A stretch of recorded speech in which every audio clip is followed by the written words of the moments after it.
ओम श्री गुरु चरण कमलेभ्यो नमः।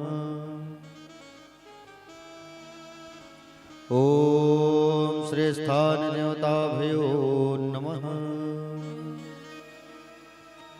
ओम श्री वास्तु देवताभ्यो नमः। ओम श्री उमा महेश्वराभ्यो नमः। ओम श्री मातृपितृ शरण कमलेभ्यो नमः। अज्ञानतिमिरान्धस्य ज्ञानाञ्जनशलाकया चक्षुर्मीलितं तस्मै श्री गुरुवे नमः।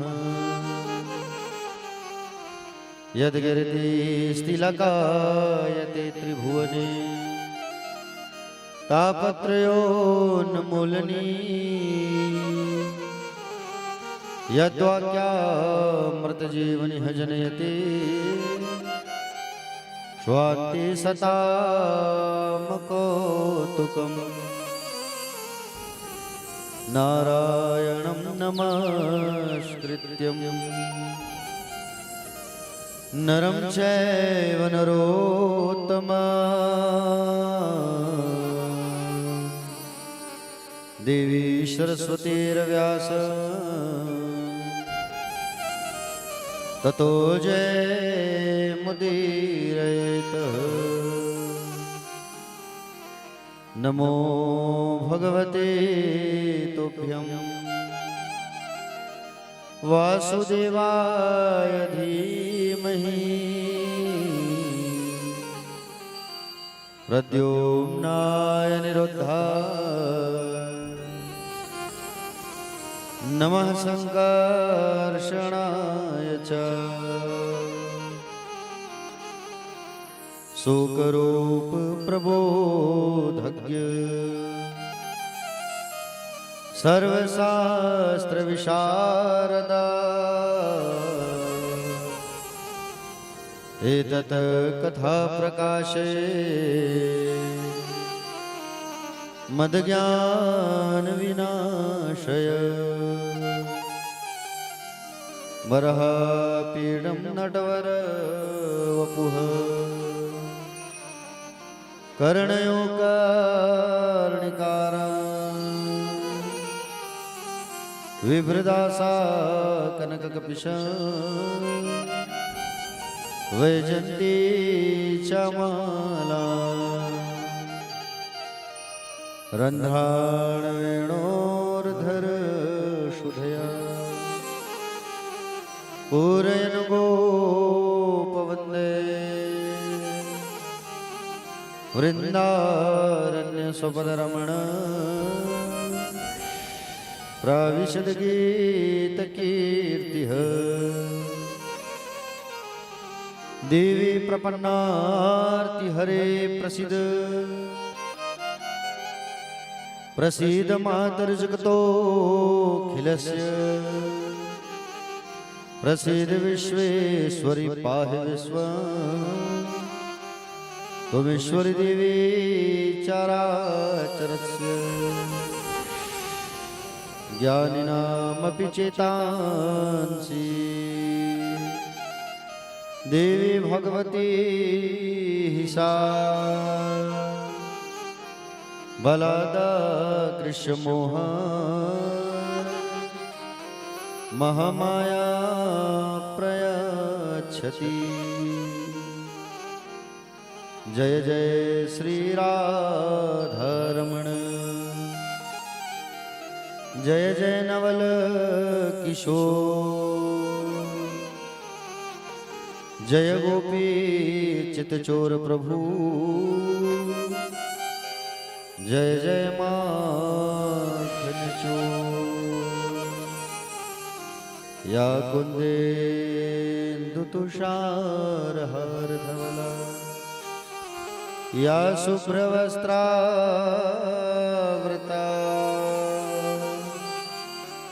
या विना वरदण्डमण्डितकरा या श्वेतपद्मासना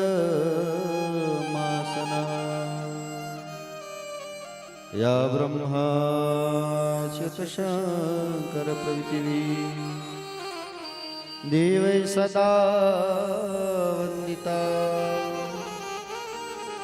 क्षमा पातु सरस्वती भगवती निःशेषजाड्याम्बः।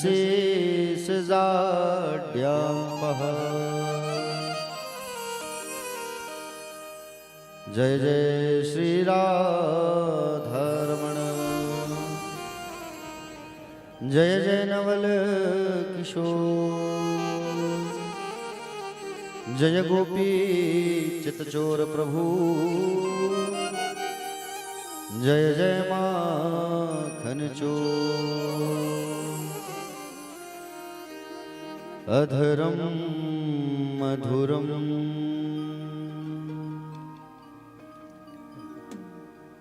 वदनम मधुरम नयनम मधुरम हसितम मधुरम मधुरम मधुरम वदनम मधुरम नयनम मधुरम हसितम मधुरम हृदय मधुरम गमनम मधुरम मधुराधिपतिरखिलम मधुरम हृदयम मधुरम गमनम मधुरम मधुराधिपतिरखिलम मधुरम वचनम मधुरम चरितम मधुरम वसनम मधुरम वलितम मधुरम वचनम मधुरम चरितम मधुरम मधुराधिपतिरखिलम मधुरम वेणुर्मधुरो रेणुर्मधुरा पाणिर्मधुरा पादो मधुरो वेणुर्मधुरो रेणुर्मधुरा पाणिर्मधुरा पादो मधुरा नित्यम मधुरम शक्रम मधुरम मधुराधिपतिरखिलम मधुरम नित्यम मधुरम शक्रम मधुरम मधुराधिपतिरखिलम मधुरम।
गीतम मधुरम पीतम मधुरम भोक्तम मधुरम सूक्तम मधुरम गीतम मधुरम पीतम मधुरम भोक्तम मधुरम सूक्तम मधुरम रूपम मधुरम तिलकम मधुरम मधुराधिपतिरखिलम मधुरम रूपम मधुरम तिलकम मधुरम मधुराधिपतिरखिलम मधुरम कर्णम मधुरम तरणम मधुरम हरणम मधुरम रमणम मधुरम कर्णम मधुरम तरणम मधुरम हरणम मधुरम हरणम मधुरम वमितम मधुरम शमितम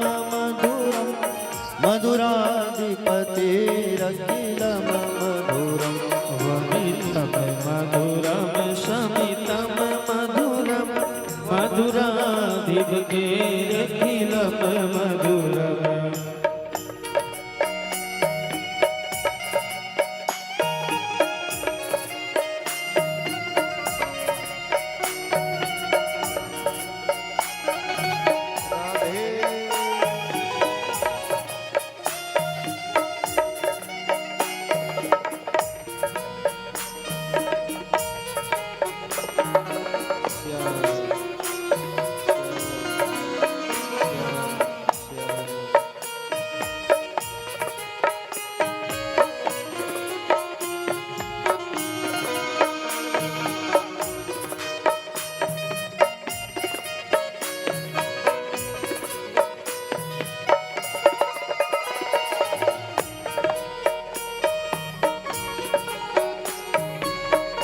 जय हो राधे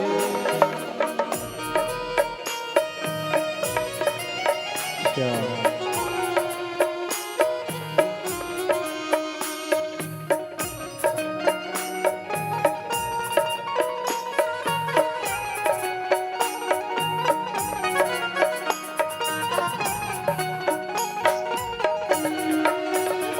गुंजा मधुरा माला मधुरा यमुना मधुरा वीची मधुरा पूजा मधुरा माला मधुरा यमुना मधुरा वीची मधुरा सलिलं मधुरं कमलं मधुरं मधुराधिपतेरखिलं मधुरं सलिलं मधुरं कमलं मधुरं मधुराधिपतेरखिलं मधुरम् गोपी मधुरा लीला मधुरा युक्तं मधुरं मूकं मधुरं गोपी मधुरा लीला मधुरा युक्तं मधुरा मूकं मधुरा इष्टं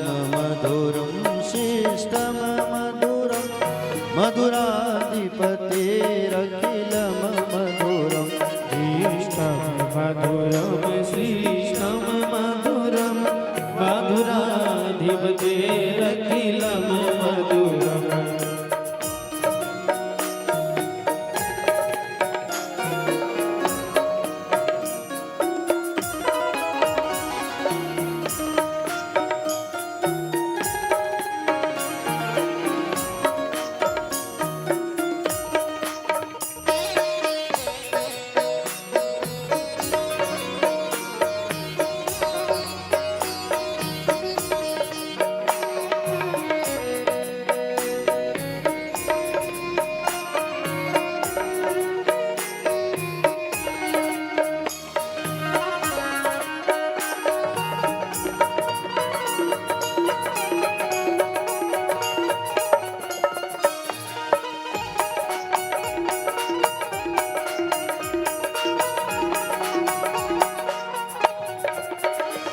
गोपा मधुरा गावो मधुरा यष्टिर मधुरा सृष्टिर मधुरा गोपा मधुरा गाओ मधुरा यष्टिरे मधुरा सृष्टिरे मधुरा दलितं मधुरं फलितं मधुरं मधुराधिपतेरखिलं मधुरम् हरितं मधुरं फलितं मधुरं मधुराधिपतेरखिलं मधुरम् अधरं मधुरं वदनं मधुरं नयनं मधुरं अशितं मधुरं मधुरं वदनं मधुरं मधुरं मधुरं वदनं मधुरम् मधुराधिपतेरखिलं मधुरं मधुराधिपतेरखिलं मधुरम् मधुराधिपतेरखिलं मधुरं मधुराधिपतेरखिलं मधुरम् मधुरा धीपतिरखिलं मधुरम्। बोले गोविंद भगवान की जय। श्री राधा रमण लाल की जय। श्रीमद् भागवत महापुराण की जय। व्यास नारायण भगवान की जय। श्री सुखदेव जी भगवान की जय। श्री परीक्षित जी महाराज की जय। पूज्य अपने अपने माता पिता की जय। पूज्य अपने अपने श्री गुरुदेव भगवान की जय। खड़ेश्वर महादेव भगवान की जय। चंपई माता की जय। नरहरेश्वर महादेव भगवान की जय। कुलेश्वर महादेव भगवान की जय। कथा पंडाल में विराजमान सभी भक्तजन, आदरणीय सम्माननीय जन, करुणामयी, ममतामयी, वात्सल्यमयी, दयामयी, कृपामयी माताएं और तोरला गांव के सभी भक्तजन, भागवत प्रेमी, भगवत वृंदजन, आप सभी का व्यास मंच से हार्दिक वंदन है, स्वागत है, अभिनंदन है। प्यारे भक्तजन, आज कथा का देखा जाए तो तृतीय दिवस और गोकर्ण कथा को मिला तो चतुर्थ दिवस। प्यारे भक्तजन, आज चतुर्थ दिवस के बेला में हम सब जो यहाँ प्रवेश कर रहे हैं कथा पर, आइए सबसे पहले जिनकी कथा सुन रहे हैं उनका नाम उच्चारण करते हैं, संकीर्तन करते हैं और उसके पश्चात फिर आगे कथा पर प्रवेश करेंगे। बोलिए वृंदावन बिहारी लाल की जय, श्री बांके बिहारी लाल की जय। मुझको राधा रमण कर दो ऐसा मगन, मुझको राधा रमण कर दो ऐसा मगन, मुझको राधा रमण कर दो ऐसा मगन, मुझको राधा रमण कर दो ऐसा मगन, मुझको राधा रमण कर दो ऐसा मगन। रटू मैं तेरा नाम मैं आठोया, रटू मैं तेरा मैं आठोया, मुझको राधा रमण कर दो ऐसा मगन, मुझको राधा रमण कर दो ऐसा मगन।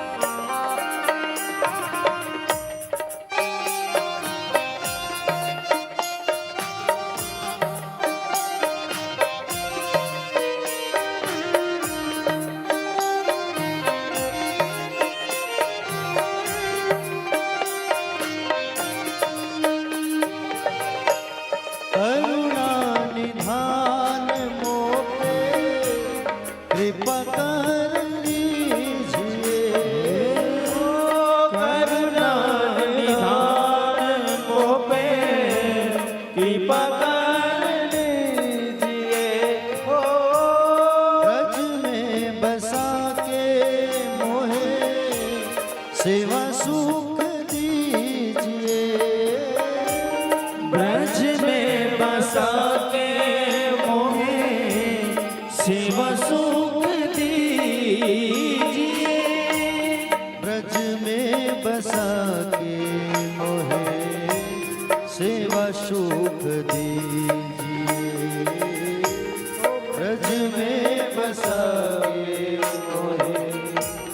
शिव सुख दीजिए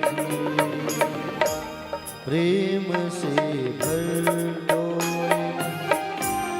गाओ तेरे भजन प्रेम से भर दो मन गाओ तेरे भजन रटू मैं तेरा नाम मैं आठोया रटू मैं तेरा मैं आठोया मुझको राधा कर दो ऐसा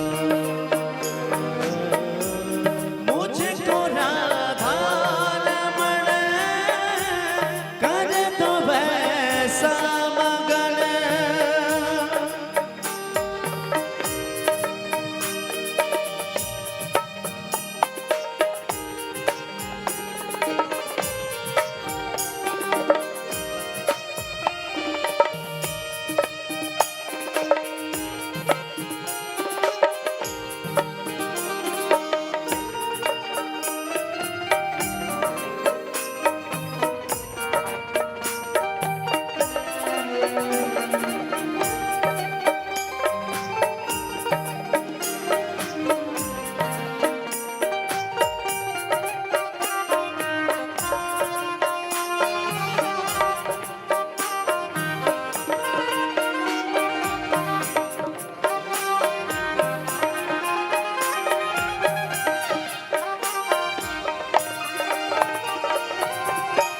भाव भरे भूषणों से आपको सजाओ मैं भाव भर भूषणों से आपको सजाऊं मैं निज नव भोज निज हाथों से पवाओ मैं निज नव भोज निज हाथों से पवाऊं मैं निज नव भोज निज हाथों से पवाओ निज नव भोज निज हाथों से पवाऊं दाब तुम्हारे चरण करो जब तुम शयन दाब तुम्हारे चरण करो जब तुम शयन रटू मैं तेरा नाम मैं आठोया रटू मैं तेरा नाम सारे मैं आठोया मुझको राधा रमण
जग भी विहार करो प्यारी संग सावरे, जब भी विहार करो प्यारी संग सावरे, फूल बन जाओ जा धरो तुम पावरे, फूल बन जाओ जा धरो तुम पावरे, फूल बन जाओ जा धरो तुम पावरे, फूल बन जाओ जा धरो तुम पावरे, बन के शीतल पवन छू लो तेरा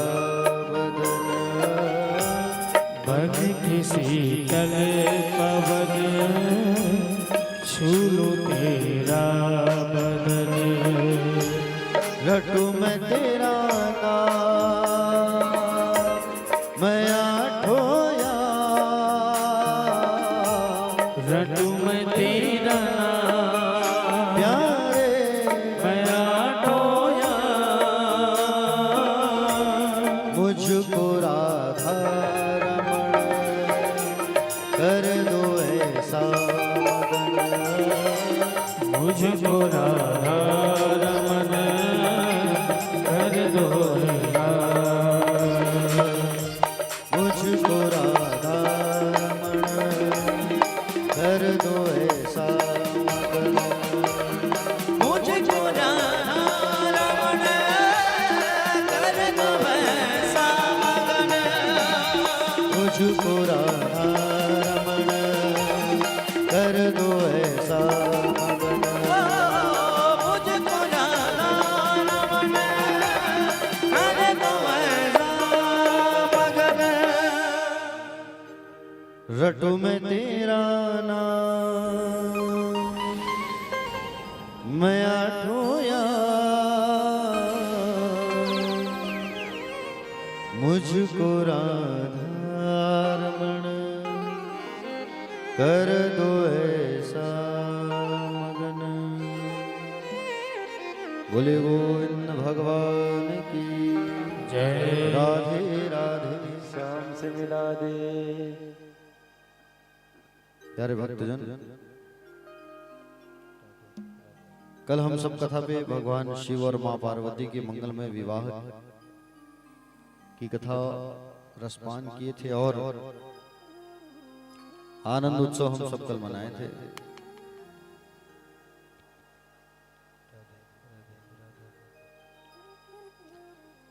और कल सब जो है मंगलमय विवाह में हम सब जो है सम्मिलित हुए, आनंद उत्सव मनाए हैं। ऐसा अवसर जो है बार बार नहीं आता है प्यारे। कल बेटियों की कथा सुने थे और आज बेटों की कथा सुनेंगे। प्यारे भक्तजन, भगवान शिव और मां पार्वती का जो विवाह है वो हुआ था त्रियोगी नारायण नाम के स्थान पर। कौन सा स्थान? त्रियोगी नारायण नाम का स्थान, गौरी कुंड, जहाँ पे आज भी भगवान शंकर और मां पार्वती जिस कुंड में फेरे लिए थे ना, आज भी वो जल रहा है, अग्नि जो है, गौरी कुंड। प्यारे भक्तजन, आपको बता दूं मैं, भगवान श्री सुखदेव जी महाराज राजा परीक्षित को कहने लगे, हे राजा, भगवान शंकर का जब विवाह हुआ पार्वती मैया के साथ, विवाह के बाद सुंदर भगवान शंकर और मां पार्वती जो है मेरे गुफा की पर्वत पर कई साल तक विहार में लीन हो गए। बेटा शांत रहो, इधर बच्चे लोग, कले चुप रहो, उठाओ झाओ। तो कल सुंदर भगवान की जब विवाह संपन्न हुई उसके पश्चात कई वर्षों तक भगवान जो है मेरू गुफा पर विहार करने लगे। उस समय तारकासुर नाम का एक राक्षस जो था उसका अत्याचार खूब बढ़ गया था, और तारकासुर नाम के उस दैत्य का जब अत्याचार बढ़ा था, सारे देव जो है जाकर के गुफा के बाहर निवेदन करने लगे, बोले बाबा आप बाहर आओ, आपको बाहर आना पड़ेगा, क्योंकि ये तारकासुर नाम का जो दैत्य है वो अत्याचार उसका बढ़ गया है। और जब सारे लोग मिलकर के प्रणाम किए, प्रार्थना की, तो भगवान शंकर उस मेरू गुफा से बाहर आ गए। और मेरी गुफा से जब बाहर आए भगवान शंकर जो है ना, तो भगवान शंकर के साथ में उनका तेज भी बाहर आया। अब उस तेज को, वीर्य को किसको दिया जाए? विहार को भंग कर दिया ना, तो अग्नि नारायण को कबूतर बना दिया गया था। कबूतर बना के भगवान के वीर्य को, तेज को ग्रहण कर लिया। इतने में मां भगवती पार्वती आई, पार्वती मैया आई, तो सारे देवताओं को श्राप दे दी कि तुम सबने मेरे विहार को भंग किया है।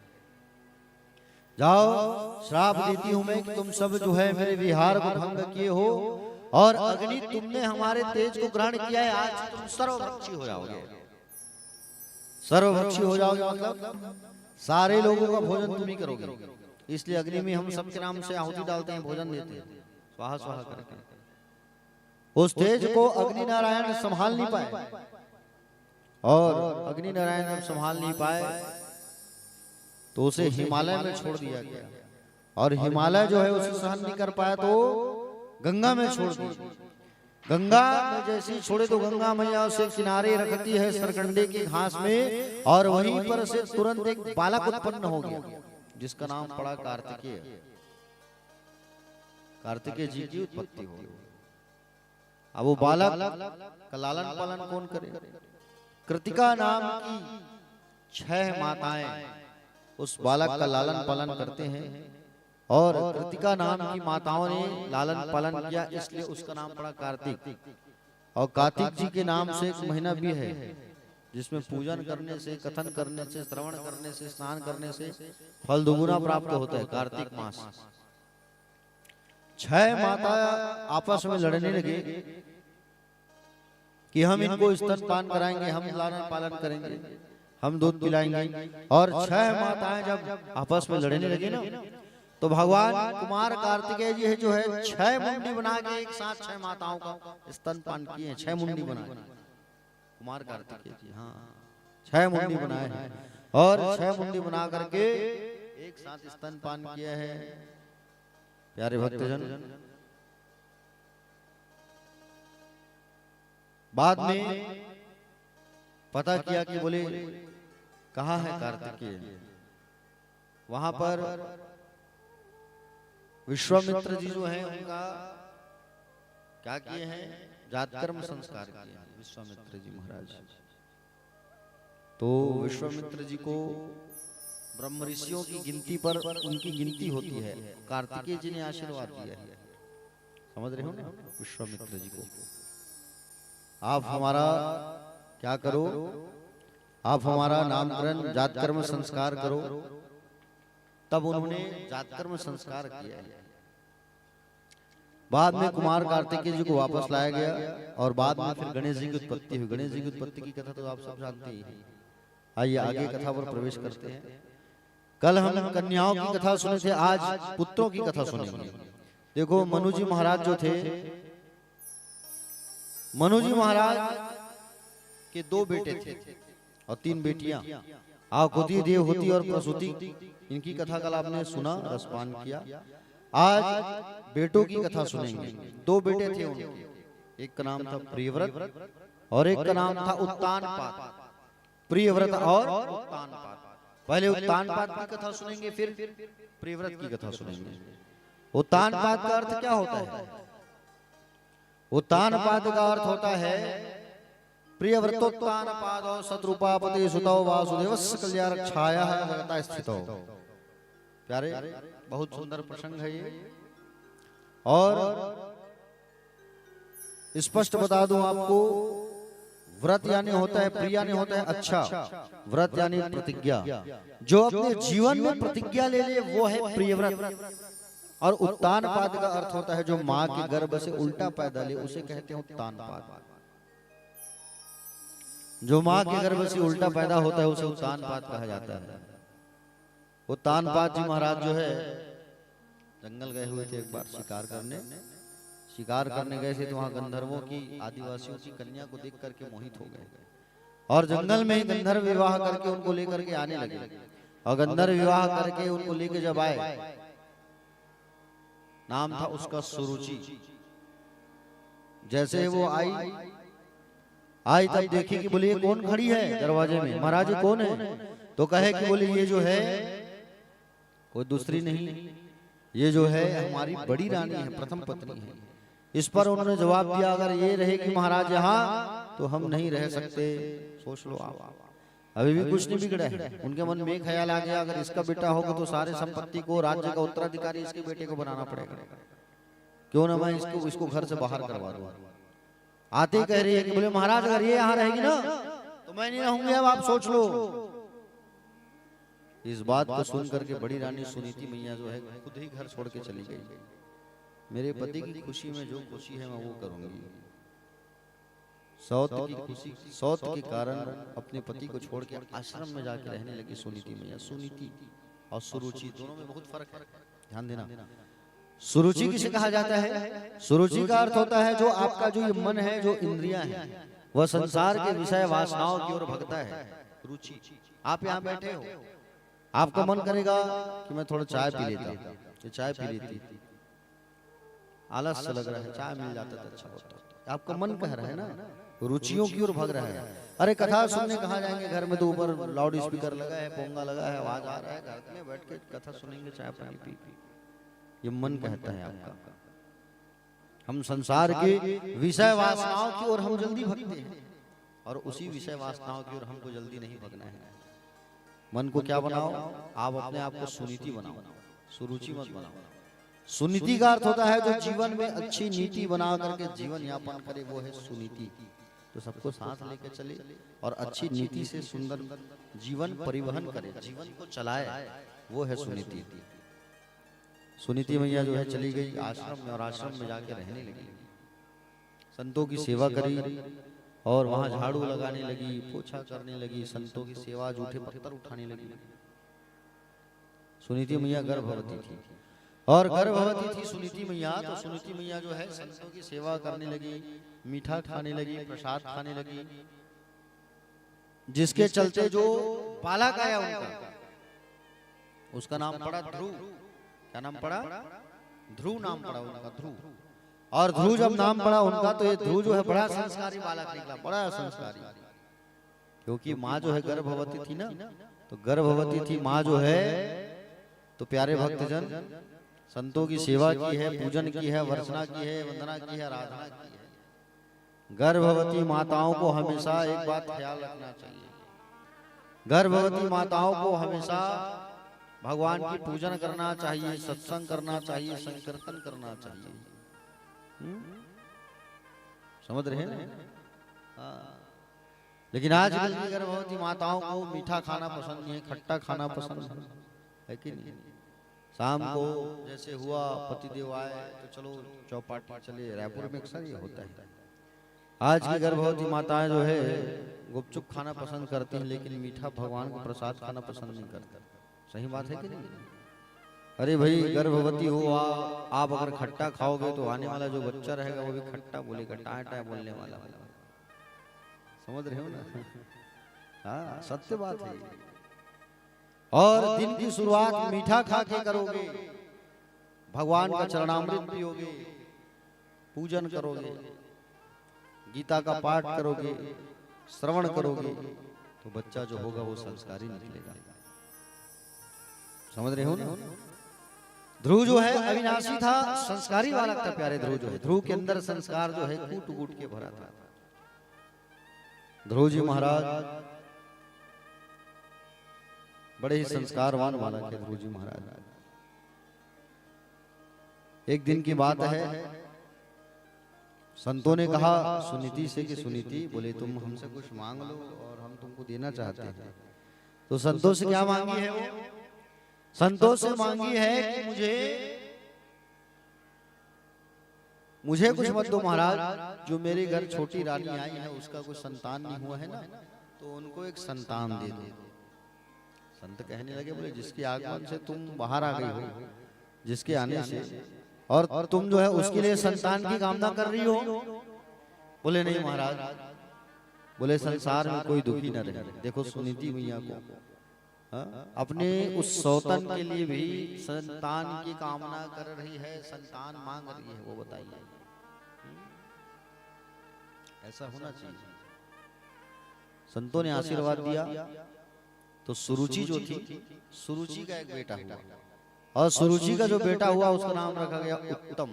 उत्थनतम, उत मतलब ईश्वर, तम मतलब अंधकार। जो ईश्वर के नजदीक रह के भी जो अंधकार में रहे वो है उत्तम। उत्तम जो है ईश्वर के नजदीक तो है, लेकिन अंधकार में है। उत्तम नाम पड़ा छोटे बालक का। शिकार करने महाराज बीच बीच में जाया करते थे। एक दिन शिकार करके वापस आए, और वापस आया छोटे बच्चे को गोद में बैठाए हुए थे, ध्रुव को, बोले उत्तम को। और उत्तम को जब गोद में बैठाए हुए थे, प्यारे भक्तजन, खेलते कूदते ध्रुव जो है महल में प्रवेश कर गया। कहां प्रवेश कर गया? जोर से बोलो, महल में। और ध्रुव जो है महल में जैसे ही प्रवेश करता है, तो प्रवेश करने के बाद क्या देखा ध्रुव जो है? प्रवेश करने के बाद ध्रुव देखता है कि बोले पिता की गोद में छोटा भाई बैठा है, चलो मैं भी बैठ जाऊं। पिता की गोद में बैठने के लिए ऊंचे सिंहासन में महाराज बैठे हुए हैं, और पिता की गोद में बैठने के लिए ध्रुव जो है देखा छोटा भाई बैठा है, चलो मैं भी चले जाऊं, ऐसा कहा करके जाने लगा। और जब जाने लगा बैठने के लिए, तो उतने में सौतेली माँ खड़ी हो गई। वहां सौतेली माँ खड़ी हो गई, और खड़े होकर कहती है, बोले कहां जा रहा है ध्रुव?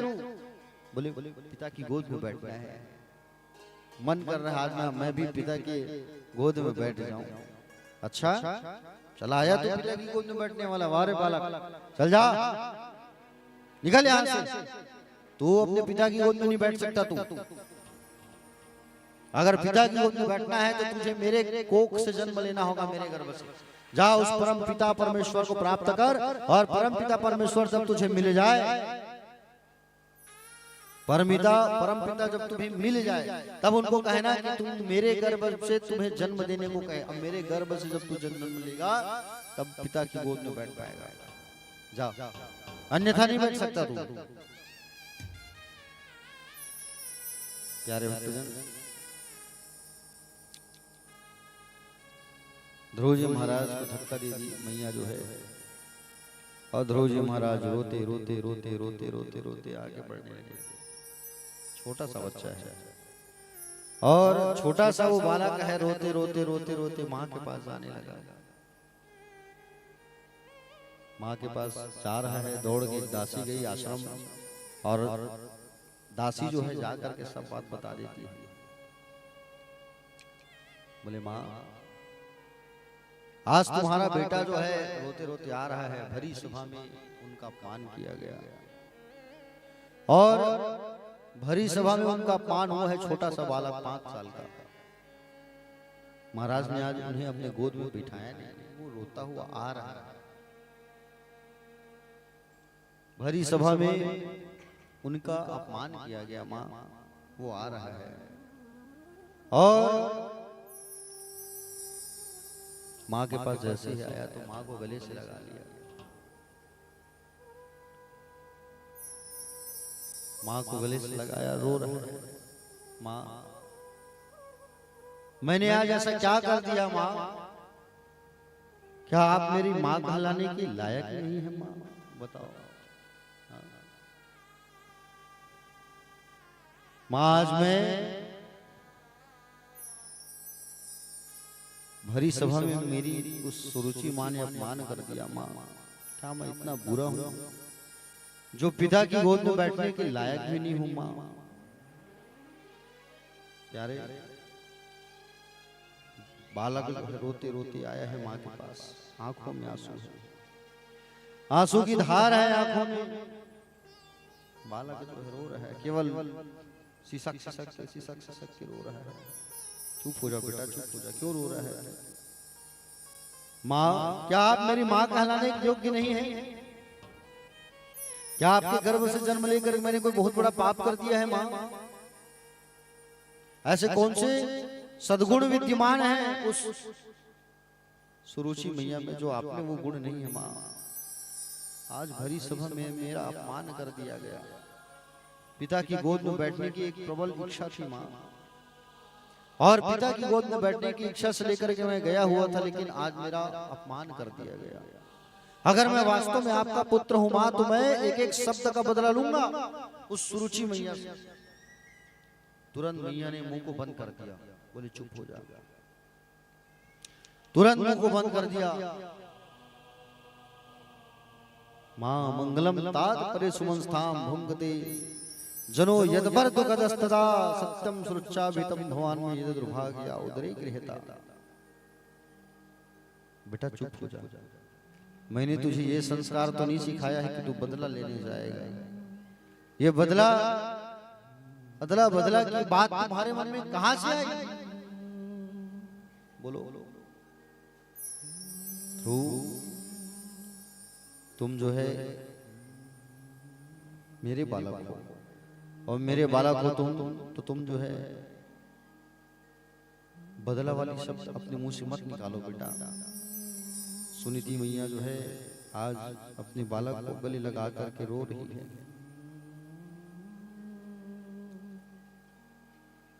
मैं तो तुम्हारी अच्छी माँ हूं ना, तुम चिंता क्यों करते हो? प्यारे, माँ हमारी सबसे प्यारी होती है, सबसे दुलारी भोली भाली होती है माँ जो है। माँ ही खुशबू, माँ ही चंदन होती है। हर दिन एक कर लो, लेकिन इनका वंदन तुम जीवन में पूरा नहीं कर सकोगे। मंदिर में जाकर के तुम जो है माँ को चुनरी उड़ा रहे हो, और घर की माँ रो रही है ना, तो कोई मतलब नहीं। समझ रहे हो ना? जब धरती पे हम आते हैं, उस समय जब पहली श्वास हम लेते हैं, उस समय हमारे माता पिता हमारे साथ रहते हैं, और जब हमारी माँ जब अंतिम श्वास लेती है तो हम उनके साथ नहीं रहते। समझ रहे हो ना प्यारे? जिस मुन्ने को माँ बाप ने बोलना सिखाया था, आज वही मुन्ना बड़ा होकर माँ बाप को मौन रहना सिखा देता है। बताइए, जिस दिन तुम्हारी माँ की आंखों में आंसू आती है, याद रखना, एक आंसू भी आ गया तुम्हारे कारण, जीवन में अगर तुमने धर्म संचय कितना ही कर लिया हो, कितना ही तुमने पुण्य इकट्ठा कर लिया हो, अगर तुम जीवन में पुण्य इकट्ठा कर लिए हो और एक आंसू तुम्हारी माँ की आंख से निकल गया, तो तुम्हारा किया गया धर्म कार्य, यज्ञ कार्य, पुण्य कार्य जो है 2 मिनट में सब चला जाएगा, खत्म हो जाएगा। प्यारे, पत्नी पसंद से मिल सकती है, लेकिन माँ और बाप पुण्य से ही मिलते हैं। पसंद से मिलने वाले के लिए तुम पुण्य से मिलने वाले को कभी मत ठुकराना। समझ रहे हो ना? तो आज सुनीति मैया की आंखों में आंसू है, माँ रो रही है, और ध्रुव जी को गले से लगाई है, और ध्रुव जी को गले से लगा करके मैया खूब रो रही है, खूब रो रही है। प्यारे भक्तजन, माँ समझाती है, बेटा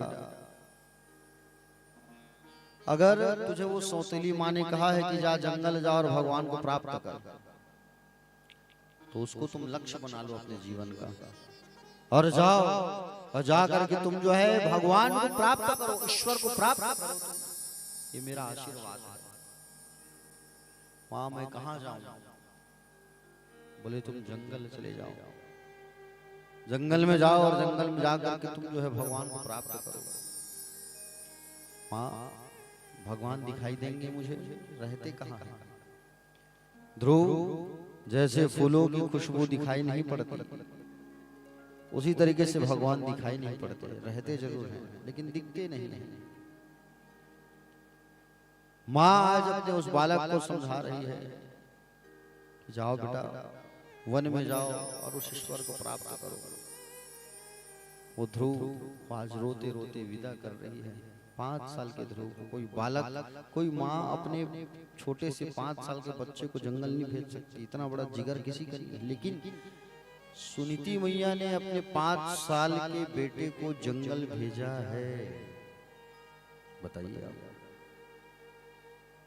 5 साल के उस बेटे को, और 5 साल का ध्रुव जो है रोते रोते रोते रोते जंगल जा रहा है कि अब मैं परमात्मा को प्राप्त करूंगा। मेरी माँ ने कहा है, मेरी माँ ने आशीर्वाद दिया है, तो बोले मैं करूंगा। और बालक जो है रोते रोते रोते रोते जा रहा है, रोते रोते रोते रोते रोते रोते माँ की आंखों में आंसू है, और बालक भी जंगल जा रहा है।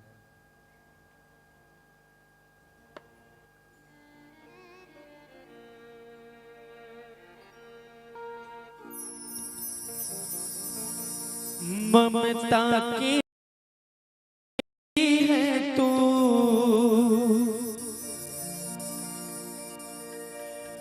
सबसे प्यारी मूरत,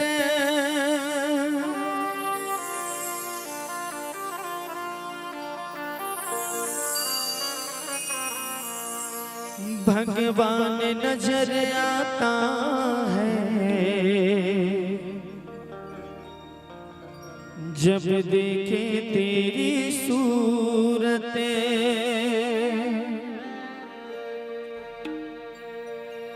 जब जब दुनिया में आए तेरा ही आंचल पाए,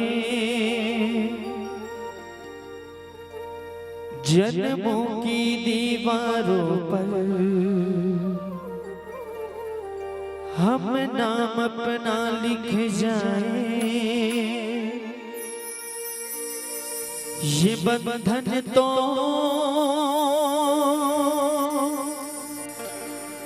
प्यार का बंधन है, जन्म का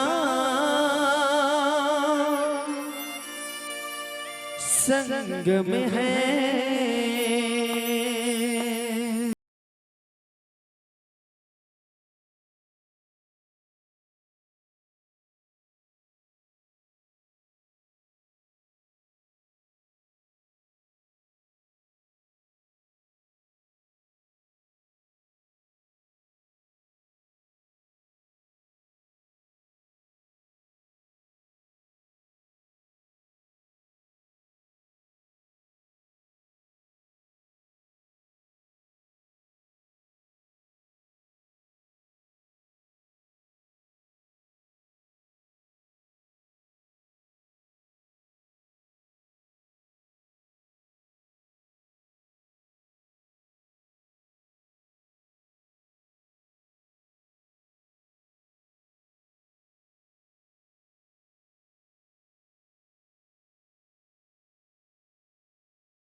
ये बंधन तो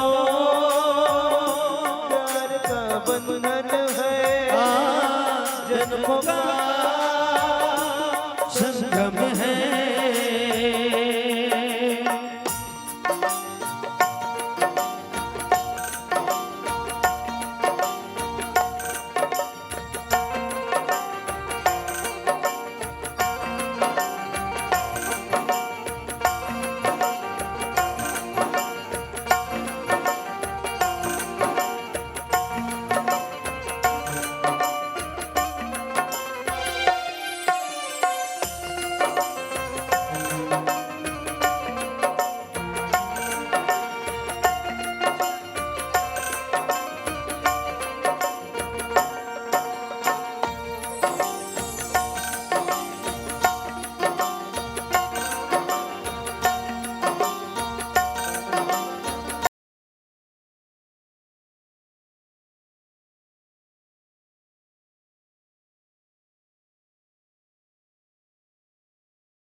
ममता के मंदिर की है तू सबसे भगवान नजर आता है जब देखे तेरी सूरत। भगवान नजर आता है जब देखे तेरी सूरत। जब जब दुनिया में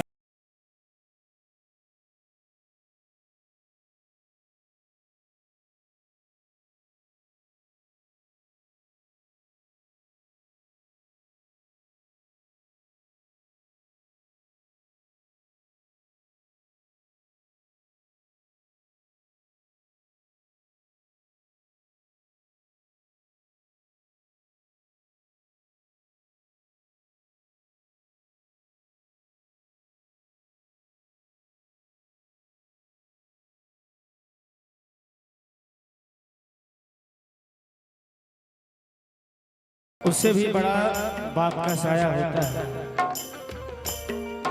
अरे जब बाप होते हैं ना तो बाजार के तमाम खिलौने अपने होते हैं। बाप का साया ही बहुत बड़े मायने रखते हैं। फूलों से न्यारे पापा, कलियों से प्यारे पापा, फूलों से न्यारे पापा, कलियों से न्यारे पापा, फूलों से न्यारे पापा, कलियों से न्यारे पापा, फूलों से न्यारे पापा, कलियों से न्यारे पापा। पापा तो मेरे भगवान है, पापा से ही मिला सम्मान है। पापा तो मेरे भगवान है, पापा से ही मिला सम्मान है। अर्चना ने पूछा तारों से, तारों ने पूछा हजारों से, चंदा ने पूछा तारों से, तारों ने पूछा हजारों से, सबसे प्यारा कौन है?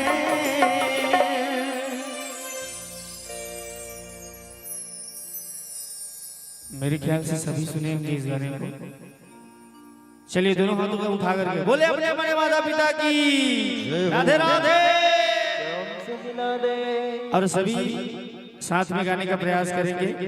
हाँ चंदा ने पूछा, तारों ने पूछा, हाँ चंदा ने पूछा, तारों ने पूछा, सबसे प्यारा कौन है?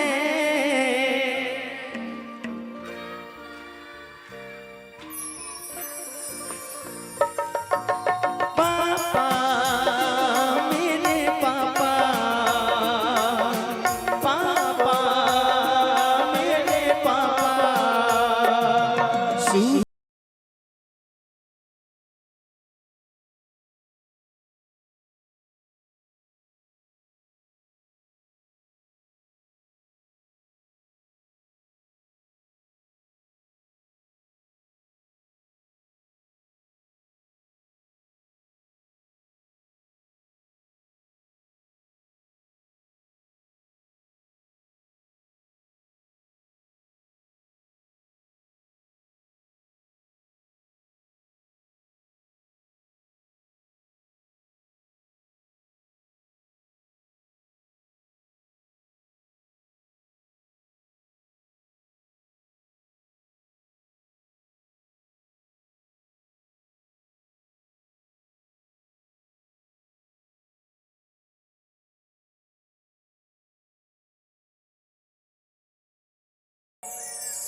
हो इंसान मरा करते हैं, विश्वास नहीं मरता है। नामुमकिन को भी मुमकिन विश्वास किया करते हैं। ये बंधन तो प्यार का बंधन है, जन्म का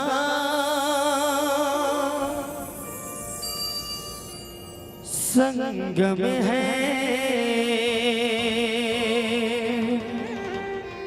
बोले अपने अपने माता पिता की राधे राधे।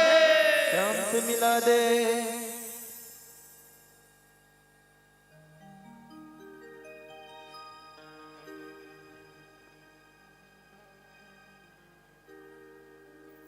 बोले गोविंद भगवान की।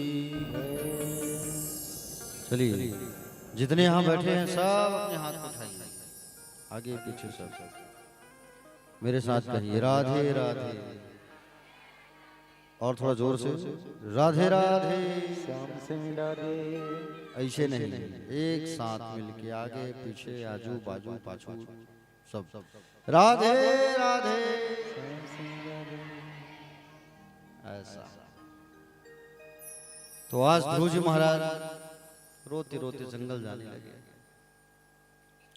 और ध्रुव जी महाराज जैसे जंगल जाने लगे रोते रोते प्यारे भक्तजन, जाना कहाँ है, भगवान को प्राप्त कैसे करना है, कहाँ मिलेंगे कुछ पता नहीं, बस माँ ने कहा है जंगल जाना।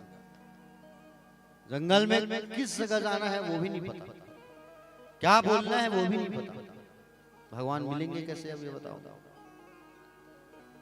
प्यारे भक्तजन, भगवान को प्राप्त करने के लिए एक गुरु की जरूरत पड़ती है। जीवन में अगर गुरु नहीं है ना तो जीवन शुरू नहीं है, याद रखना। और संत नारद जी पहुंच गए परीक्षा लेने के लिए, याद रखना।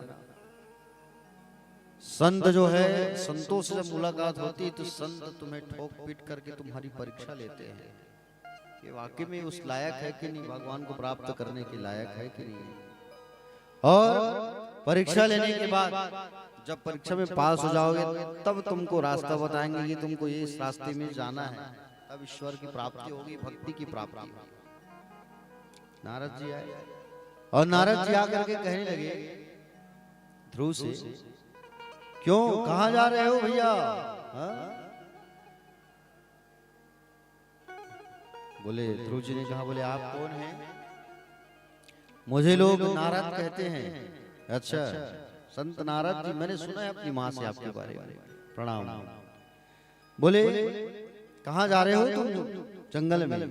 बोले परमेश्वर को प्राप्त करने, ईश्वर को। अरे तुम तो छोटे बच्चे हो अभी, और तुम जो है छोटे बच्चे हो और तुम ईश्वर को प्राप्त करने की बात कर रहे हो, वो भी इस घनघोर जंगल में।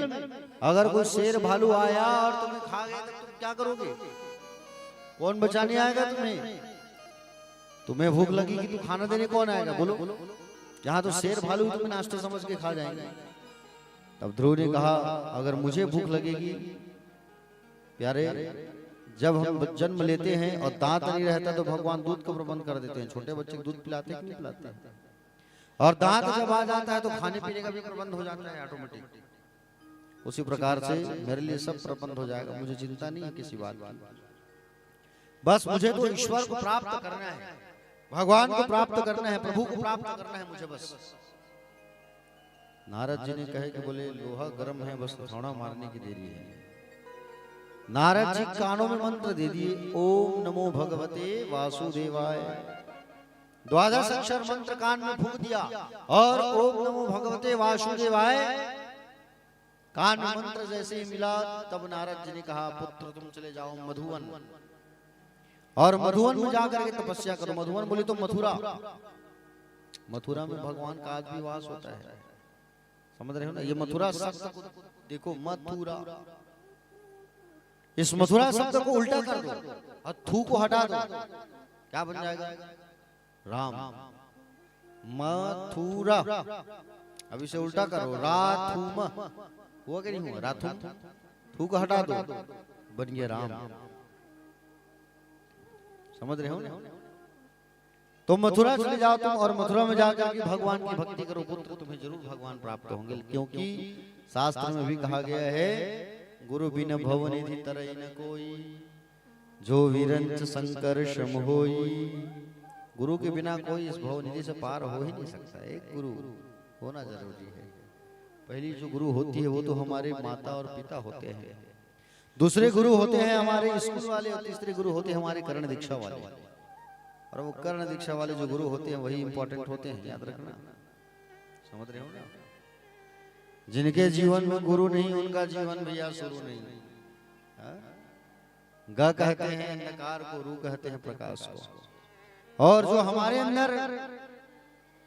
अंदर छुपे हुए अंधकार को जो दूर कर दे वो होता है गुरु। समझ रहे हो ना? हाँ, ये लोगों को देखते हैं जिनके गुरु नहीं होते, वो लोग कहते हैं कि बोले हमको गुरु बनाना है, लेकिन बोले बड़े सोच समझ के गुरु बनाना है, हम छांट रहे हैं गुरु। अच्छा, बोले हम अच्छे जगह से जा करके दीक्षा लेंगे, अभी हम देख रहे हैं। बोले हमारे लायक गुरु मिलना चाहिए।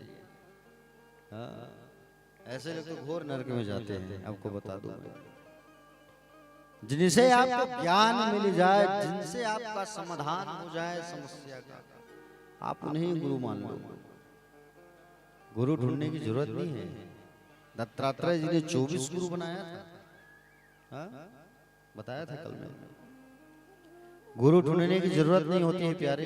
जिनसे तुम्हें ज्ञान मिल जाए, जिनसे तुम्हें समाधान मिल जाए, वही तुम्हारे गुरु।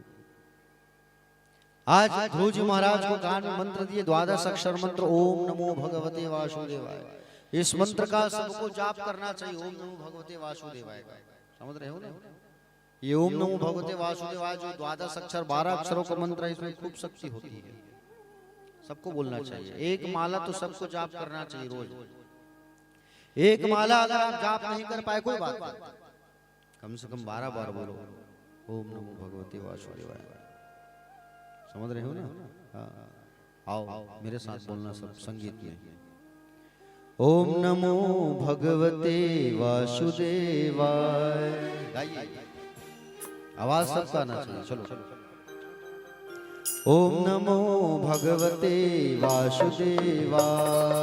ओम नमो भगवते वासुदेवाय। ओम नमो भगवते वासुदेवाय। ओम नमो भगवते वासुदेवाय। ओम नमो भगवते वासुदेवाय। ओम नमो भगवते वासुदेवाय। ओम नमो भगवते वासुदेवाय। ओम नमो भगवते वासुदेवाय। ओम नमो भगवते वासुदेवाय। ओम नमो भगवते वासुदेवाय। ओम नमो भगवते वासुदेवाय। तो ओम नमो भगवते वासुदेवाय जो है सबको कहना चाहिए। समझ रहे हो ना? नारद जी ने कहा ध्रुव से, ध्रुव तुम मथुरा चले जाओ और मथुरा में जाकर के तुम जो है भगवान की वंदना करो, भक्ति करो। यमुना किनारे जाकर के तपस्या करना। यमुना किनारे जाकर जब तुम तपस्या करोगे तो तुम्हें भगवान जो है जरूर मिलेंगे, क्योंकि यमुना के किनारे भगवान का आज भी वास है।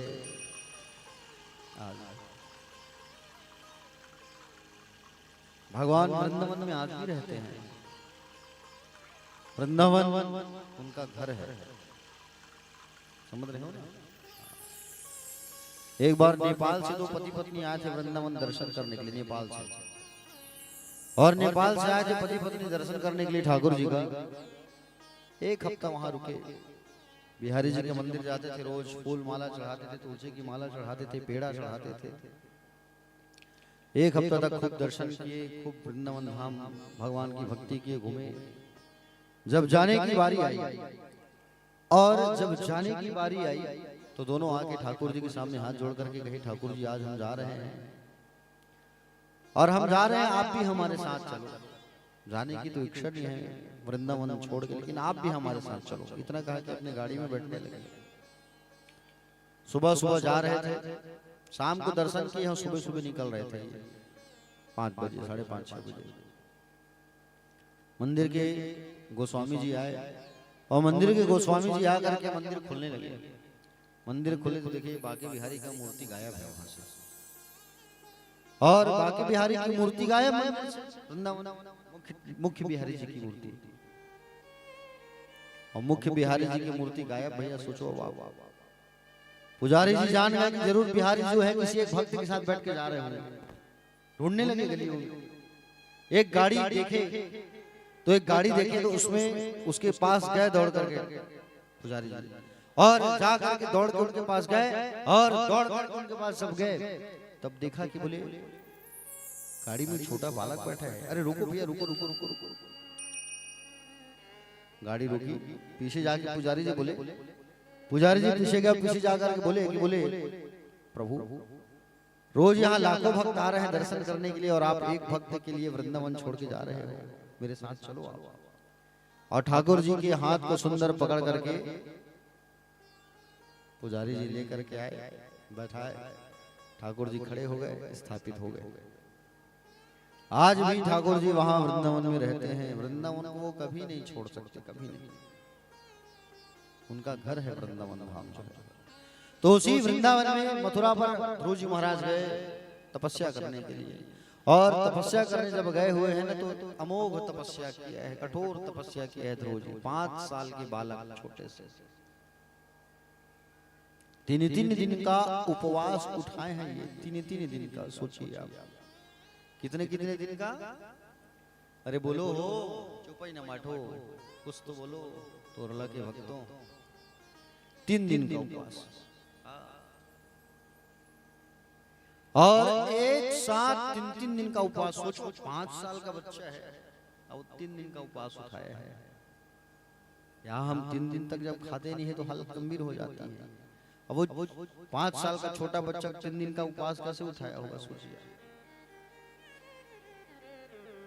और ऐसा नहीं कि बोले 1 महीना तक 3, दूसरे महीने 3, ऐसा नहीं। 1 महीना 3 दिन का उपवास, दूसरे महीना 6 दिन का, तीसरे महीना 9 दिन का, चौथे महीने 12 दिन का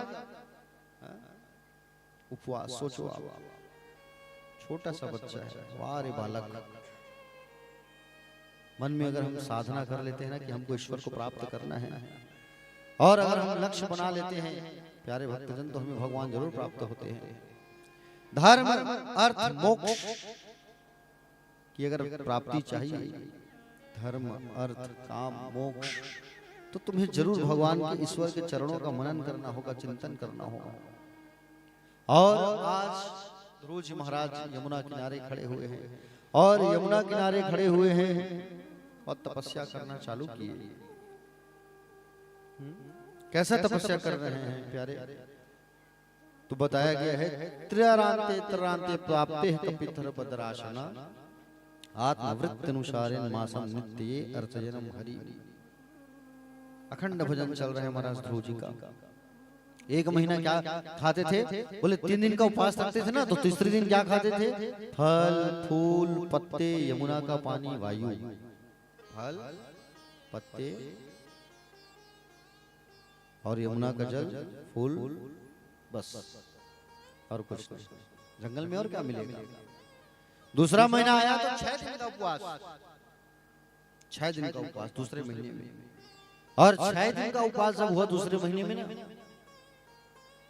तो फल को खाना छोड़ दिए। बताओ आप, छोटा सा बच्चा 6 दिन का निर्जला उपवास उठाया है। 6 दिन का।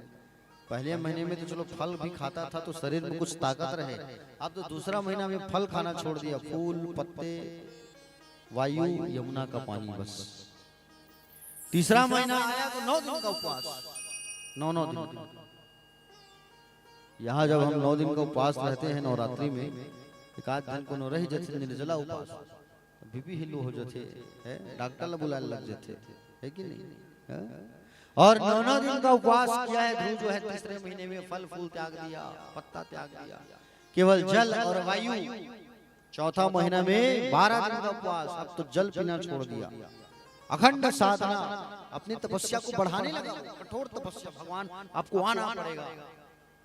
चौथे महीने में पानी भी छोड़ दिया, वायु ग्रहण कर रहे हैं। 5वां महीना आया तो पूरे वायु को ग्रहण कर लिए। संसार के ऑक्सीजन खत्म, संसार त्राहिमाम करने लोग हवा के बिना, ऑक्सीजन के बिना भगवान की शरण में चले गए। और जाकर के भगवान से कहने लगे, भगवान आप अपने उस भक्त के पास जाइए, अगर भक्त के पास नहीं जाएंगे तो हम मर जाएंगे। ध्रुव जी महाराज का दर्शन करने भगवान आए हैं, दर्शन देने नहीं, दर्शन करने आए हैं ऐसे भक्तों का भगवान, क्योंकि भगत के वश में है भगवान। दर्शन करने आए हैं ऐसे 5 साल के बालक का भगवान आए तो उठाए ध्रुव को, उठो ध्रुव, लेकिन ध्रुव तो उठ ही नहीं रहा है। हाँ। अंदर जो प्रकाश दिव्यमान हो रहा था उस प्रकाश को भगवान अंधकार में तब्दील कर दिए, अंधकार हो गए अंदर, और जैसे अंदर से प्रकाश हटा तो ध्रुव का आंख खुल गया। आंख खुला तब क्या देखे, 4 भुजाओं से युक्त शंख चक्र गदा वनमाला सुशोभित हो रहा है। आहा, शंख चक्र गदा वनमाला सुशोभित हो रहा है और भगवान का दर्शन कर रहे हैं। बोलो चतुर्भुजी भगवान की। लेकिन भगवान का दर्शन तो हो गया, लेकिन भगवान का पूजा कैसे करना है ये माँ ने बताया है। माँ ने हमको ये नहीं सिखाया कि भगवान का पूजा कैसे करें, मंत्र क्या बोले, बताओ। विडंबना हो गई प्यारे। और जैसे ही सोचने लगे, विचार करने लगे ध्रुव जी महाराज, उतने में भगवान जो है अपने शंख को उनके गाल में स्पर्श कर दिए। किसको स्पर्श कर दिए, जोर से बोलो। जो शंख होता है ना, उस शंख को भगवान जो है ध्रुव के गाल में स्पर्श किए। केवल शंख को स्पर्श करते ही ध्रुव की वाणी खुल गई और भगवान की जोर जोर से स्तुति गाने लगा। जोरों जोरों से स्तुति गाने लगा भगवान का। अरे जिस दिन भगवान की कृपा हो जाती है ना, लंगड़ा दौड़ना चालू कर देता है, गूंगा बोलना चालू कर देता है। हाँ? मुकम करोति वाचालम पंगुलंगयते गिरिम यद कृपातम हम वंदे परमानंद माधवम। जिस दिन उनकी कृपा हो जाती है ना, तो फिर क्या से क्या हो जाता है। भगवान की कृपा, बस उनकी कृपा होना चाहिए। हाँ? अगर उनसे मांगना है ना तो केवल उनकी कृपा मांगो और कुछ मत मांगो। श्याम सुंदर से अगर मांगना है तो धन दौलत मत मांगो, केवल एक ही चीज मांगो कि बस ठाकुर तेरी कृपा बनी रहे, बस और कुछ मत मांगो। हाँ? मांगा है मैंने श्याम से वरदान एक ही, तेरी कृपा बनी रहे जब तक है जिंदगी। मांगा है मैंने श्याम से वरदान एक ही, मांगा है मैंने श्याम से वरदान एक ही, तेरी कृपा बनी रहे जब तक है जिंदगी। मांगा है मैंने श्याम से वरदान एक ही, मांगा है भोलेनाथ से वरदान एक ही।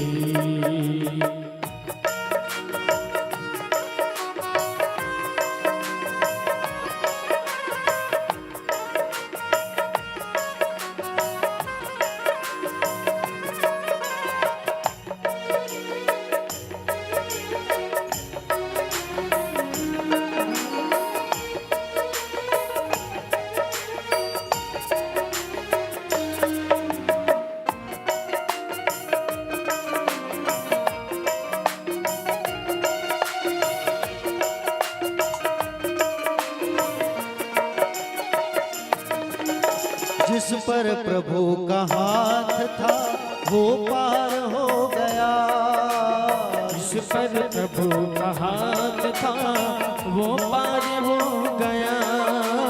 जो भी शरण में आ गया उद्धार हो गया, जो भी शरण में आ गया उद्धार हो गया। जिसको भरोसा श्याम पे, जिसको भरोसा श्याम पे डूबा कभी नहीं। मांगा है मैंने श्याम से वरदान एक ही, मांगा है मैंने श्याम से वरदान एक ही।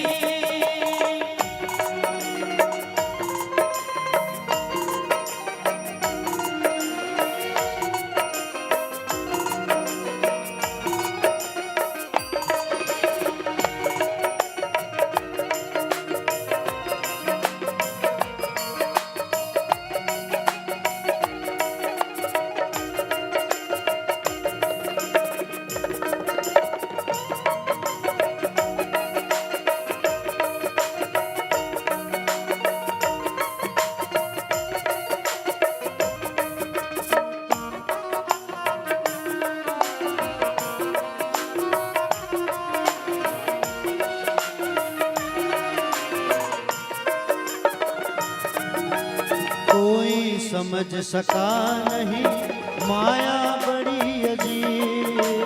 कोई समझ सका नहीं माया बड़ी है। जिसने प्रभु को पा लिया है वो ही खुश नसीब।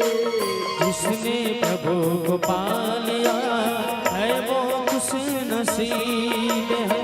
इनकी मर्जी के बिना, इनकी मर्जी के बिना पता हिले नहीं।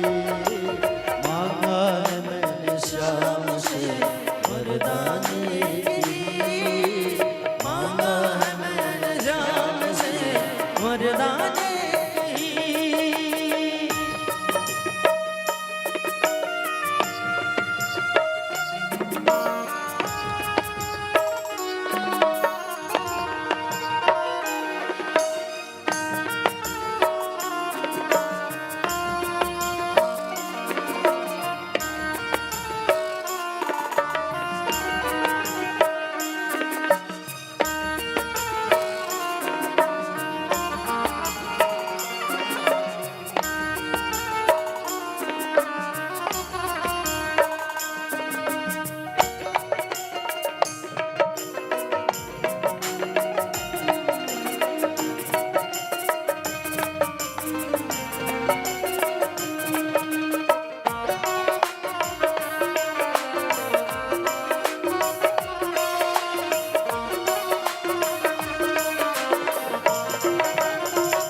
ऐसे दयालु श्याम से रिश्ता बनाइए।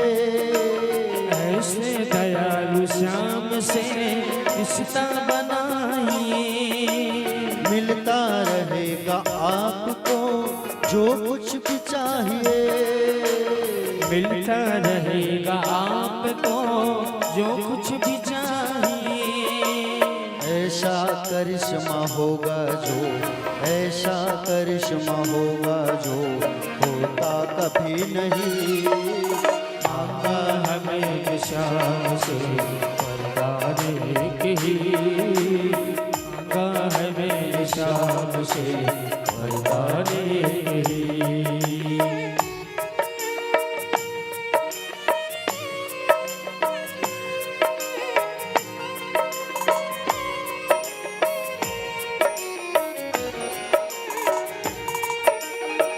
बोले बाके बिहारी लाल की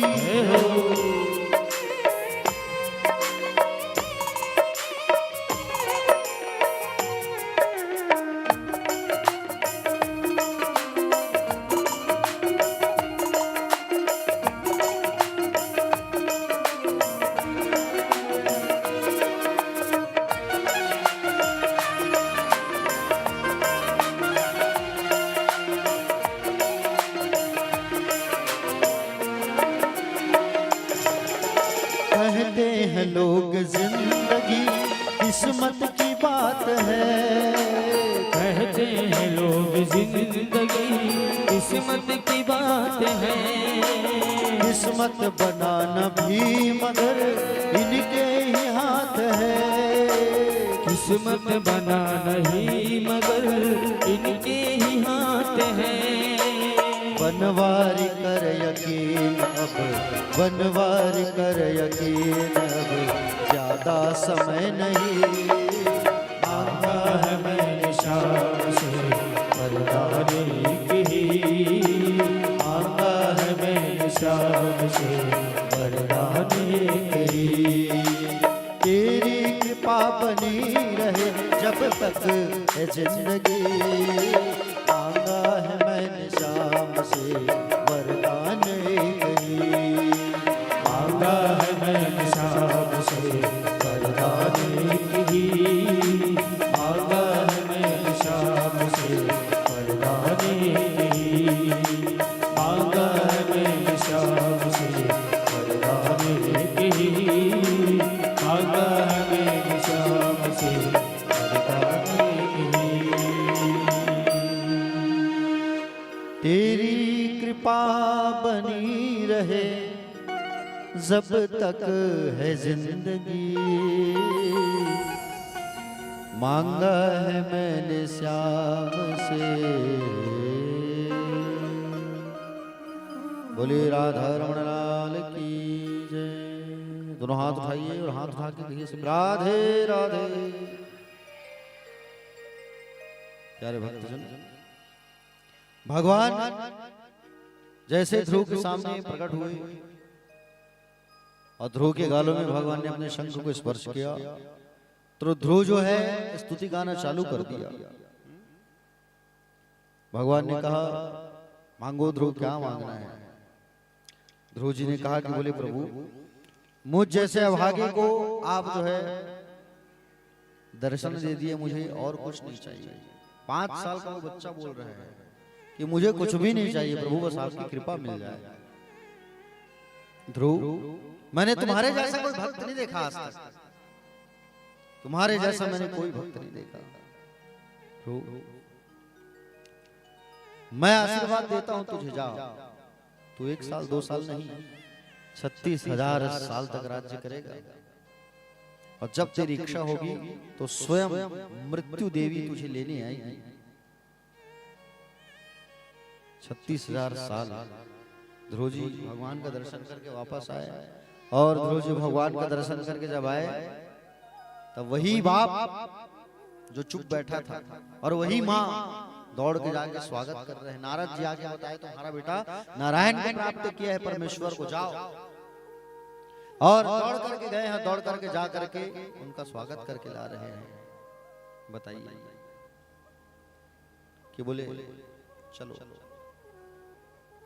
प्यारे भक्तजन, ध्रुव जी महाराज जो है कालांतर में 36,000 साल तक राज्य किए। 36,000 किसको कहते हैं? 2 पत्नियां हुई, भ्रमी और इला, 2 बच्चे उत्कल और उत्सर। छोटा भाई उत्तम जो था जंगल गया था शिकार करने, मारा गया। ध्रुव जी महाराज धनुष बाण लेकर के मारने के लिए दौड़े, लेकिन ब्रह्मा जी आके समझाया तुम भक्त हो भगवान के और भक्त को शस्त्र नहीं उठाना चाहिए। ध्रुव जी महाराज वापस आए। 36,000 साल तक सुंदर राज्य करने के बाद ध्रुव जी महाराज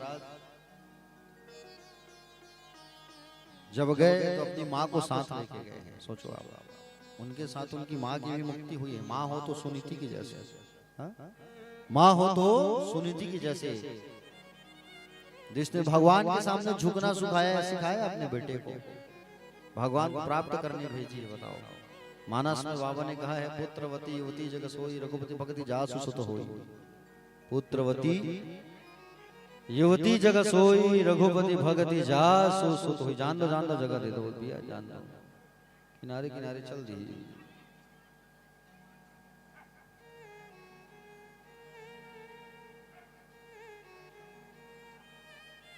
बोलिए कुंज बिहारी लाल की। चलो कथा में आ जाओ। प्यारे भक्तजन, ध्रुव जी महाराज जो है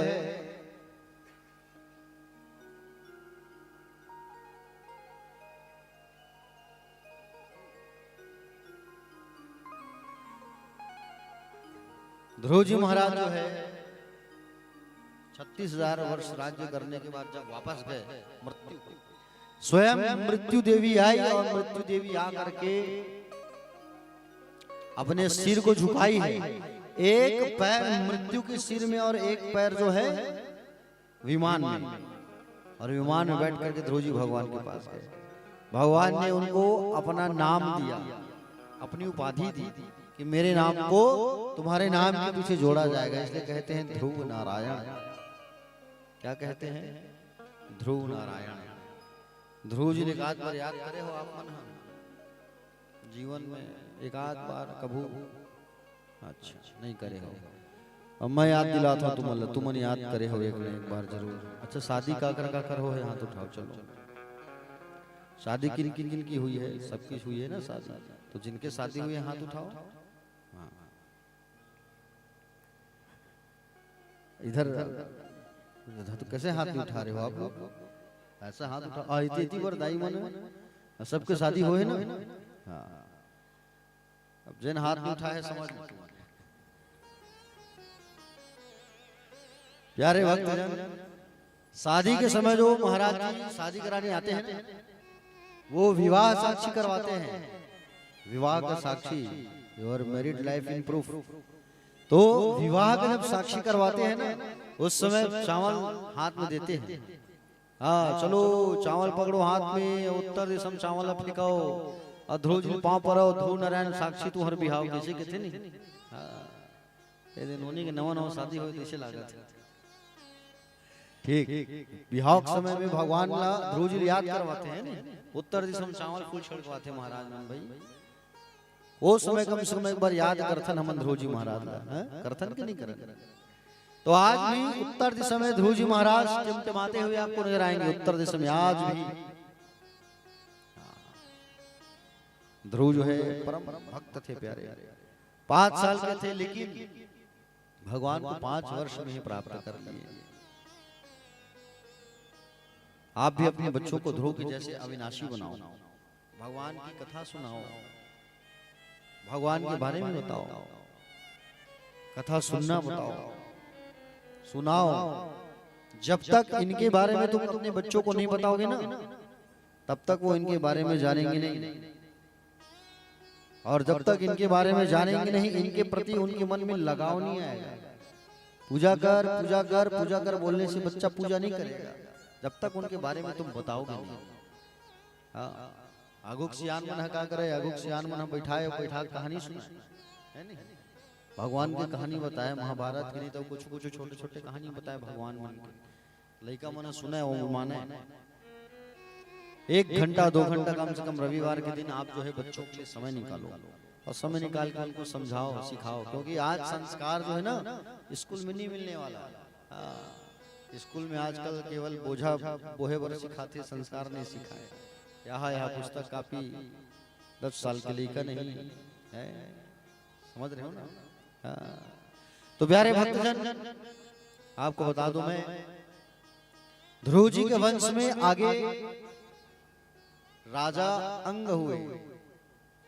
राजा अंग की पत्नी का नाम था सुनीता। राजा अंग का कोई संतान नहीं हुआ, तो राजा अंग जो है यज्ञ किए, और राजा अंग जो है जब यज्ञ किए हैं तो यज्ञ से यज्ञ पुरुष भगवान का प्राकट्य हुआ खीर का प्रसाद लेके, और खीर को दिए किसको? राजा अंग को। अंग ने अपनी पत्नी को दिया, लो भैया अपनी पत्नी को खिला देना। अब उसकी पत्नी जो है भगवान का स्मरण करके खाना चाहिए था, लेकिन अपने माता और पिता मृत्यु और अधर्म का नाम लेकर के उस खीर को खाया है सुनीता ने। और जैसे ही खीर के प्रसाद को खाया तो जो बालक आया वो अधर्मी निकला, दुष्ट बालक निकला। बचपन से ही बिगड़ा हुआ था, बड़े हो गया तो अपने गांव के सब बच्चों को बिगाड़ने लगा। गांव वाले आके शिकायत करते थे, महाराज एक बेटा है और उस एक बेटे को आप संभाल के नहीं रखते हो, पूरे गांव की बदनामी हो गई है महाराज, गांव को बिगाड़ के रखा है। राजा अंग जो है अपने बच्चे को डांट लगाते थे। वेन को, वेन नाम था, वेन बहुत बड़ा राक्षस था, ये दुष्ट था, पापी था ये वेन जो है। और वेन जो है बहुत बड़ा दुष्ट पापी था। पिताजी समझाते थे कि बेटा तुम ऐसा काम मत किया करो, बोले अच्छा आचरण सीखो और अच्छा आचरण सीख करके जीवन यापन किया करो, समझाया। लेकिन उसकी माँ बीच में टोक देती थी, बोले एक बेटा है और एक बेटा है, उसे भी आप बार बार चमकाते हो, ये अच्छी बात नहीं है। एक बेटा है हमारा, उसको तुम दिन रात जो है डांट लगाते रहते हो। जिनके एक पुत्र हैं वो थोड़ा बच्चे को डांट भी लगाना, और एक बेटा है कह करके कहीं सर में चढ़ा लिए तो गड़बड़ हो जाएगा, समझ रहे हो ना। एक बेटा है कह करके कहीं सर में चढ़ा लिए तो बाद में भुगतना भी पड़ेगा तुमको। बच्चे को प्रेम करो, लेकिन बच्चे को डांटना भी जरूरी है, डांट भी लगाना बीच में। जब तक डांटोगे नहीं, चिल्लाओगे नहीं, तब तक वो तुम्हारे कंट्रोलिंग में नहीं रहेगा। डांट भी जरूरी है, समझ रहे हो ना। अब बार बार उसकी माँ जो है परीक्षा लेती थी, बच्चे को डांटते हो आप, हमारे बेटे को डांट लगाते हो आप। राजा इन दोनों के हाल को देख के घर को छोड़ छाड़ के चले गए। राजा अंग जो है कहाँ गए किसी को पता नहीं चला। जब अकेले पड़ गए ना, और जब अकेले पड़ गए कौन? वेन। तो वेन का अत्याचार बढ़ने लगा। अब जिस नगर में राजा नहीं, उस नगर में चोरी डकैती होना मामूली बात है ना। राजा चले गए हैं छोड़ के सब, तो वेन को ही राजा बनाया गया जबरदस्ती। क्या बनाया गया? वेन को ही राजा बना के बैठाया गया। अब वेन को जब राजा बनाया गया तो वेन जो है अधर्मी है भैया, एक नंबर का। पूजा पाठ होना बंद करवा दिया, यज्ञ होना बंद करवा दिया, सब चीज बंद, सब चीज। सप्त ऋषि आए और सप्त ऋषि आए, 7 ऋषि आए, आकर के वेन को समझाने लगे, वेन देखो तुम राजा हो तो इस धरती पर यज्ञ होना भी जरूरी है, यज्ञ नहीं होगा तो फिर धरती में बोले फसल कैसी होगी, पूजा पाठ तुम बंद करवा दिए हो, ये अधर्म की बात है, गलत बात है, ऐसा मत करो। तो वेन ने कहता है कि बोले मैं राजा हूं, तुम राजा हो, मैं राजा हूं कि तुम राजा हो, तुम राजा हो तो मेरी बात मानो और तुम भी मेरी पूजा करना चालू कर दो। सप्त ऋषियों को कहना चालू कर दिया, तुम भी मेरी पूजा करो। 7 ऋषियों ने देखा, सप्त ऋषियों ने इसका पाप बढ़ चुका है, इसको दंड देना चाहिए। 7 ऋषि एक साथ कमंडल से जल निकाल करके छिड़क दिए और कहे कि तेरी मृत्यु हो जाए। मर गया, मर गया, सप्त ऋषि चले गए। उसकी माँ जो थी सुनीता, वो उस लाश का अग्नि संस्कार नहीं की थी, उसमें तेल और मसाला लपेट करके उस लाश को रख ली थी कि ये सप्त ऋषि अगर मारे हैं मेरे बच्चे को तो वो ही आगे जिंदा करेंगे। सप्त ऋषियों ने विचार किया, ये ध्रुव का वंशज है और ध्रुव का वंशज है, इसके अंदर कुछ तो अच्छाई होगा, इसके शरीर को मंत्रों से मथते हैं, चलो कुछ तो निकलेगा। तो वापस सप्त ऋषि आए और सप्त ऋषिगण वापस आए और आकर के मंत्रों से मथने लगे मृत शरीर को, मरे हुए शरीर को मंत्र फूक फूक के डालने लगे। एक काला पुरुष पैदा हुआ, उसे जंगल भेज दिया गया आदिवासियों के राजा बनाने के लिए। फिर मंत्र से जब फूकना चालू किया तो वहां से स्त्री और पुरुष प्राकट हो गए, स्त्री पुरुष, और स्त्री और पुरुष जब प्राकट्य हुए तो उसका नाम था अर्ची और एक का नाम था पृथु, पृथु और अर्ची। इन दोनों का विवाह कराया गया, पृथु और अर्ची देवी का शादी कराया गया। ये लक्ष्मी और नारायण के स्वरूप माने गए हैं, पृथु और अर्ची भगवान के एक अवतार हैं। पृथु के नाम से हमारी धरती मैया को हम लोग पृथ्वी के नाम से जानते हैं, पृथु राजा के यश के कारण।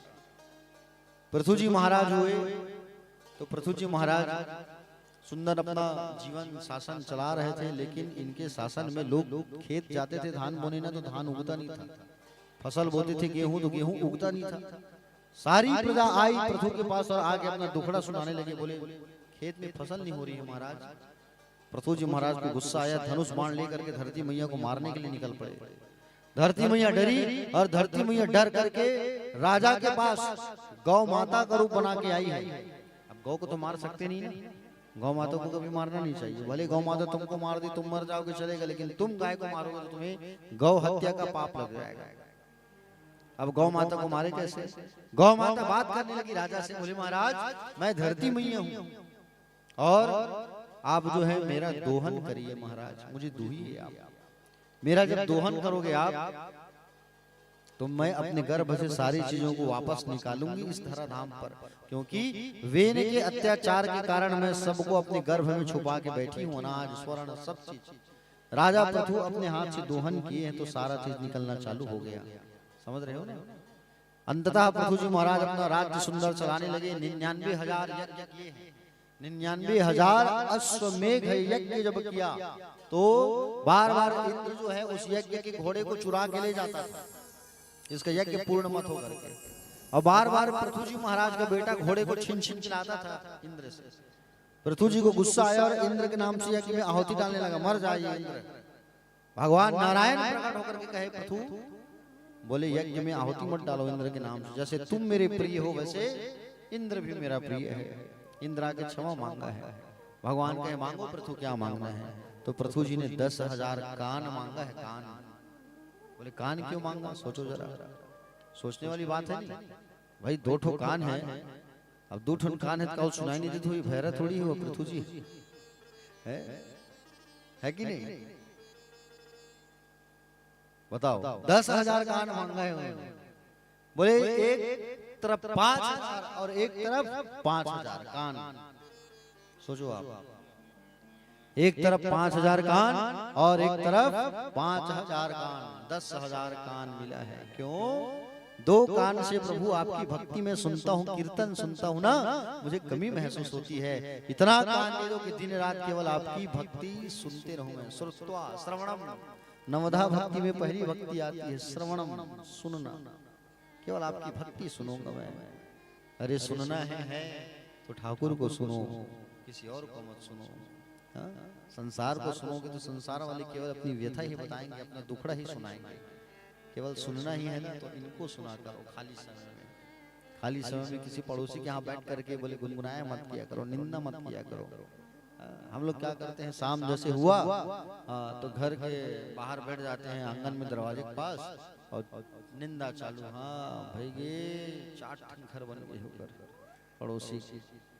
हम अनुहिच घर में एक ठनवास में नाम हनिया है हमारे मन के। भाई ये का साथ बनाते भाई ये सेमिता है। अब वो सेमी को तोड़ते तोड़ते निंदा चल रहा है, अब वो निंदा घुस गया सेमी में। है? अब उसको तुम डाल के बना रहे हो, उसी निंदक सेमी सब खाने लगे, और सब खाएंगे तो सबके अंदर वो निंदा घुसेगा। इसलिए निंदा मत किया करो। समझ रहे हो ना? भगवान का चर्चा किया करो, नाम गुणगान किया करो, ऐसे लोगों से बचा करो। जहाँ निंदा होती है वहाँ कलयुग का आगमन हो जाता है, और कलयुग कहीं आ गया तो फिर बुद्धि भ्रष्ट हो जाएगी। ठीक है, इसलिए भगवान का गुणगान किया करो, श्रवणम सुना करो, केवल इनको सुना करो, और किसी को सुनने की जरूरत नहीं है आपको, केवल इनको सुनो, भगवान को सुनो। प्यारे भक्तजन, भगवान श्री सुखदेव जी महाराज कहने लगे राजा परीक्षित से, बोले हे राजन, आगे प्रियव्रत की कथा आती है। प्रियव्रत, जिनको व्रत प्रिय लगे वो होता है, वो होते हैं प्रियव्रत। प्रिय मतलब होता है प्यारा, व्रत मतलब होता है प्रतिज्ञा। जिसने प्रतिज्ञा प्राप्त कर लिया है, प्रतिज्ञा कर लिया है कि मुझे इस चीज को प्राप्त करना है, वो होती है प्रतिज्ञा, वो होता है व्रत। व्रत का मतलब उपवास नहीं होता है। भगवान की हम अगर भक्ति करें, भगवान को हमें प्राप्त करना है। देखो भगवान को प्राप्त करने का साधन क्या है, भक्ति की सीढ़ी क्या है? भक्ति की सबसे पहली सीढ़ी होती है विश्वास। जिनकी कथा हम सुन रहे हैं ना, उस पे हमको विश्वास होना चाहिए। दूसरा है संबंध, तुम्हारा संबंध जुड़ना चाहिए भगवान से, और भगवान से जब तुम्हारा संबंध जुड़ेगा तब वो तुम्हारी पुकार जल्दी सुनेंगे। ठीक है, पहला मैंने क्या बताया, बोलो, विश्वास, दूसरा संबंध, और तीसरा है समर्पण। भक्ति की 3 धारा होती है, 3 स्टेप, 3 सीढ़ी होती है, विश्वास, संबंध और समर्पण। आप इन पे विश्वास करो, आपको कहीं भटकने की जरूरत नहीं है। आप इनसे रिश्ता जोड़ो, आप इन पे समर्पित हो जाओ, समर्पण हो जाओ आप भगवान पे, और आप भगवान पे समर्पण हो जाओगे ना, और इनसे रिश्ता जोड़ लोगे। आप इन्हें बाप मानो, भाई मानो, बेटा मानो, सखा मानो, गुरु मानो, लेकिन मानो। जैसे रिश्ता किसने जोड़ा था? मीरा ने। मीरा ने जब रिश्ता जोड़ा था ना, तो अपना पति मानती थी मीरा। तो जब गाया करती थी अपना वो पद, मीरा अपना जब पद गाया करती थी, भगवान आके सुनते थे सामने बैठ के।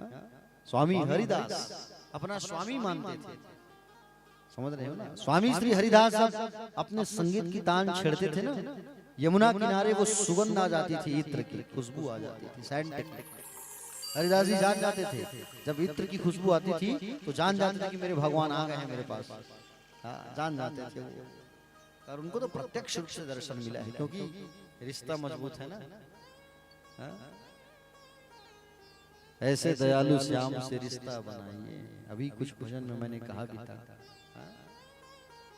प्यारे भक्तजन, भगवान से रिश्ता बनाओगे, भगवान से संबंध जोड़ोगे, तभी कल्याण होगा, नहीं तो नहीं होगा।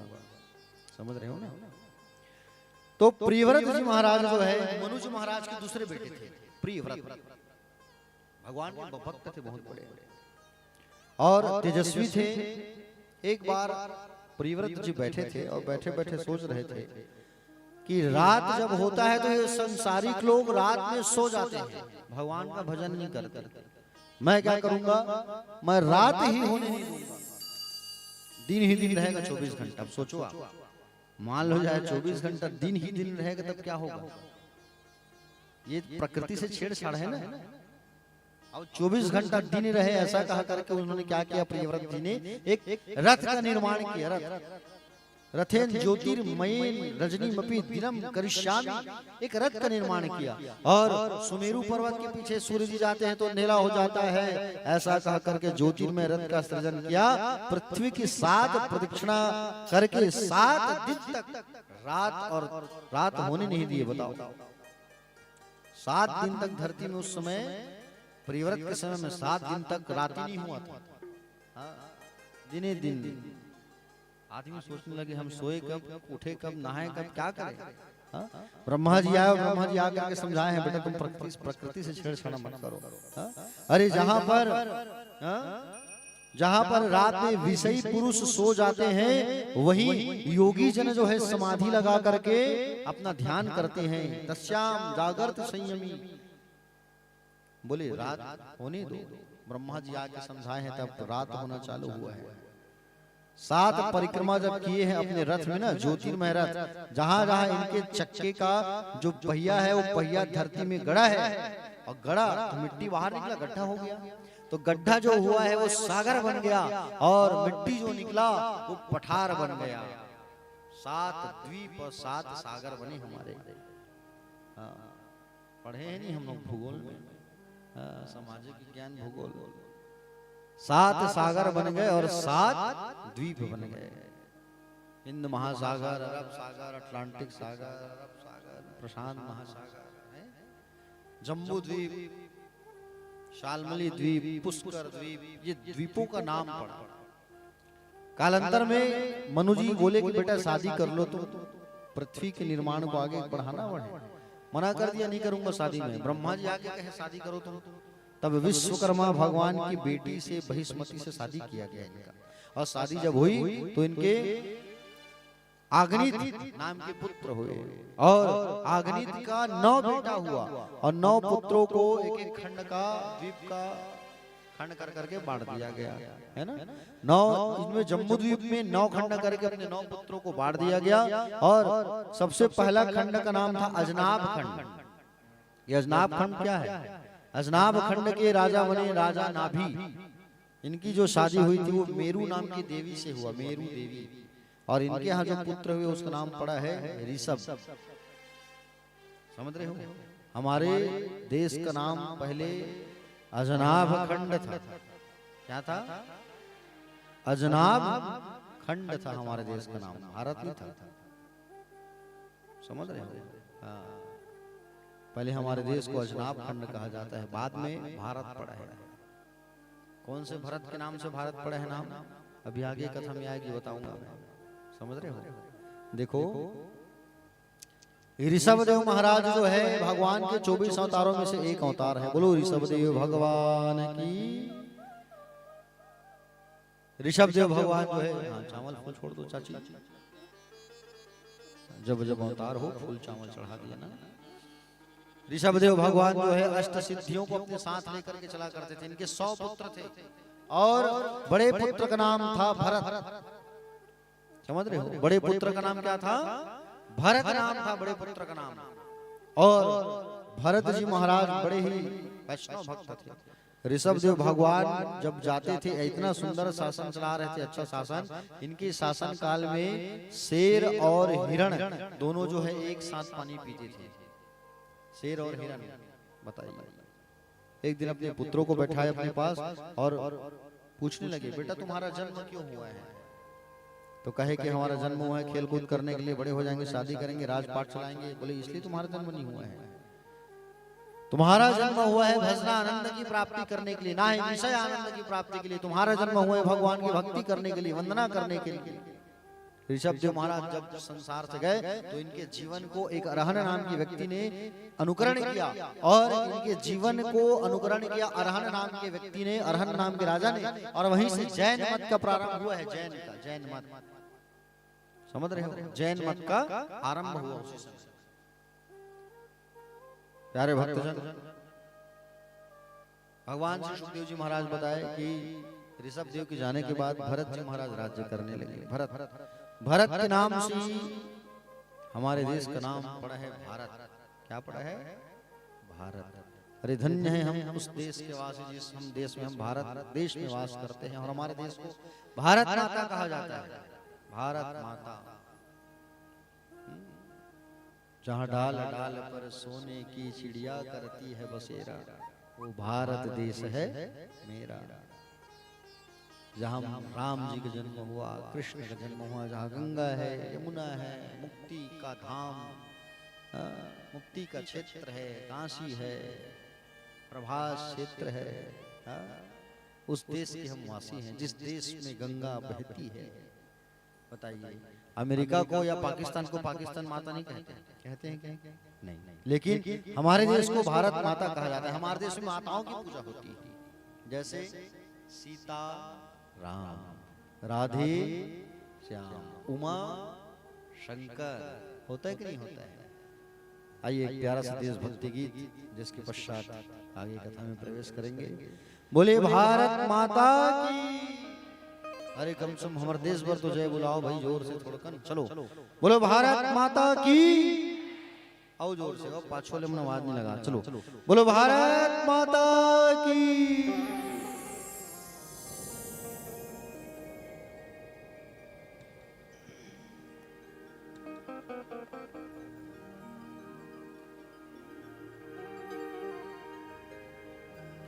गुरु ब्रह्मा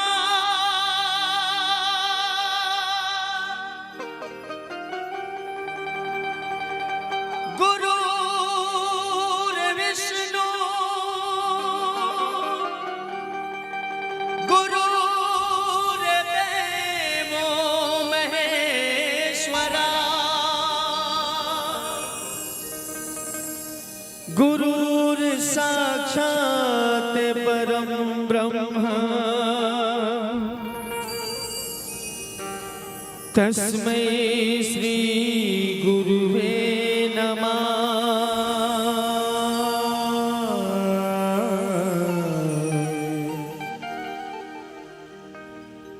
जहाँ डाल डाल पर सोने की चिड़िया करती है बसेरा, ओ भारत देश है मेरा, ओ भारत देश है मेरा। जहाँ सत्य अहिंसा और धर्म का पग पग लगता डेरा, ओ भारत देश है मेरा, ओ भारत देश है मेरा। जहाँ डाल डाल पर सोने की चिड़िया करती है बसेरा, ओ भारत देश है। सभी ताली बजाकर ओ भारत देश है मेरा। जहाँ सत्य अहिंसा और धर्म का पग पग लगता डेरा, ओ भारत देश है मेरा, ओ भारत देश है मेरा।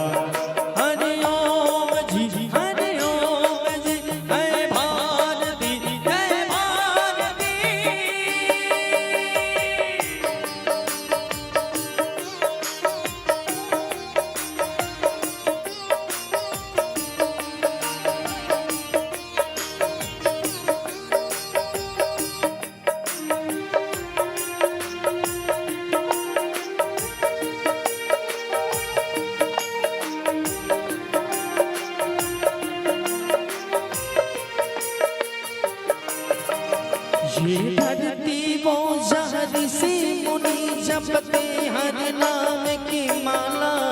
हरिओम हरिओम हरिओम हरिओम। जहाँ हर बालक के मोहन और राधा के बाला, और राधा के बाला। जहाँ सूरज सबसे पहले आकर डाले अपना डेरा, वो भारत देश है मेरा, वो भारत देश है मेरा। जहाँ डाल डाल पर सोने की चिड़िया करती है बसेरा, वो भारत देश है मेरा, वो भारत देश है मेरा। जय भारती जय भारती जय भारती जय भारती।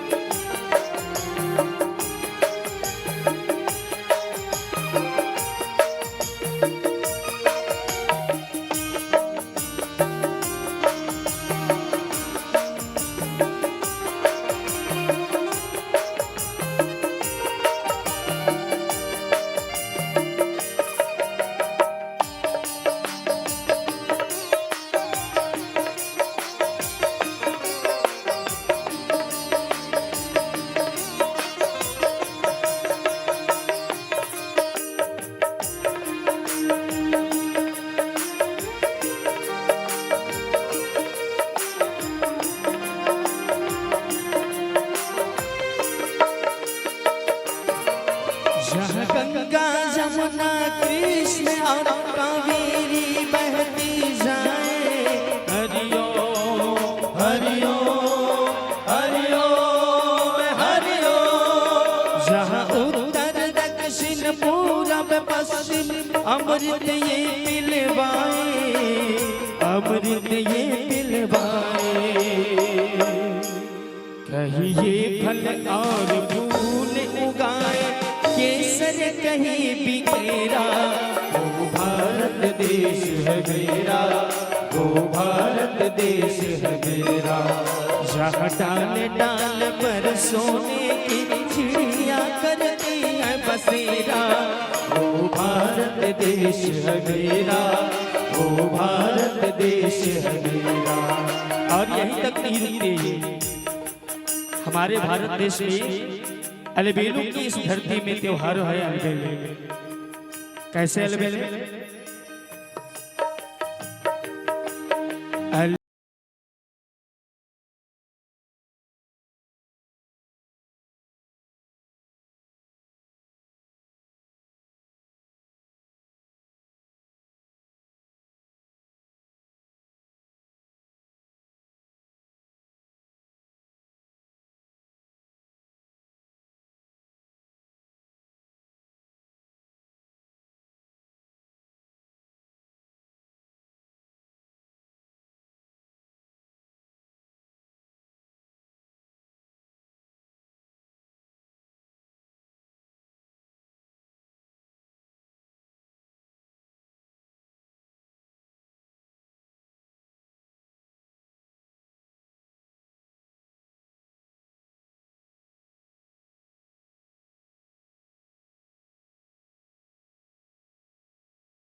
जय भारती जय भारती।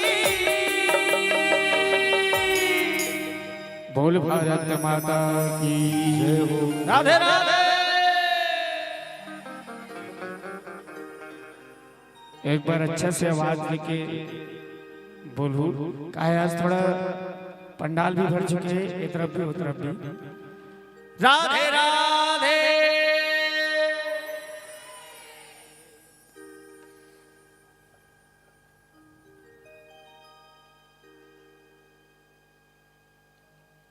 बोलिए भागवत भगवान की, कुंज बिहारी लाल की। चले एक बार सब अपने दोनों हाथ को उठाइए और हाथ उठा के कहिए राधे राधे। पाछू वाले मतलब या आगू वाले मतलब डर रहे थे तैसे लागते हैं, और उनके चप्पल अप्पल अपन चुराग लग जाए तैसे लागते हैं। आधा ही डर में तुम नहीं चिल्लाओ तैसे लगते मोला। तो कई जन देखा था मैं यहाँ पाछू पलट पलट के देखा थे बार बार। अच्छा गर्वक से चाहिए। ठीक ठीक ठीक। प्यारे भक्तजन, तो भरत जी महाराज अद्भुत चरित्र को आइए रसपान करते हैं। इनका नाम जड़ भरत कैसे पड़ा? देखो भरत जी महाराज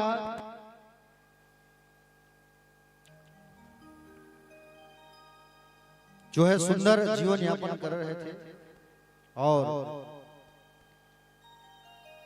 भरत जी महाराज जो है एक दिन विचार किए कि बोले मैं इस परिवार में अगर रहूंगा तो परिवार में रहने के बाद भी मुझे भगवान की भक्ति प्राप्त नहीं हो पाएगी। देखो गृहस्थ आश्रम जो है सबसे बड़ा आश्रम कहा गया है, और गृहस्थ आश्रम में रहने के बाद भी अगर हम भगवान को ना भजे, केवल परिवार में ही व्यस्त मस्त रहे ना, तो फिर कोई मतलब नहीं। गृहस्थ आश्रम में रहने के बाद अगर हम भगवान की भक्ति कर लेते हैं और ईश्वर की प्राप्ति करते हैं, सबसे बड़ी बात है। भरत जी महाराज सोचे कि मैं परिवार में हूँ, परिवार में मैं रहा हूँ, तो परिवार में रहने के बाद भक्ति नहीं हो सकता, ये परिवार में बाधा की होगा। तो भरत जी महाराज जो है सब चीज छोड़ करके, सब चीजों का त्याग करके भरत जी महाराज चले आए पुलह आश्रम। कहाँ चले आए? पुलह आश्रम में भजन करने चले गए। पुलह आश्रम कहाँ है? नेपाल, शालिग्राम क्षेत्र कहा जाता है जिसे। और जाकर के वहां भगवान का भजन करने लगे भरत जी महाराज। सब चीज छोड़ करके पहुंच गए हैं नदी किनारे। आश्रम बना करके सुंदर भगवान की भक्ति कर रहे हैं, पूजा कर रहे हैं, वंदना कर रहे हैं।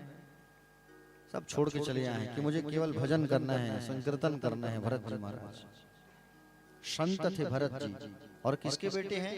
स्वयं नारायण के बेटे हैं ना। ये ऋषभ कौन है? ऋषभ तो स्वयं नारायण है ना। तो ऋषभ देव भगवान के पुत्र हैं भरत जी महाराज। नदी किनारे चले आए, आश्रम बना के रहने लगे।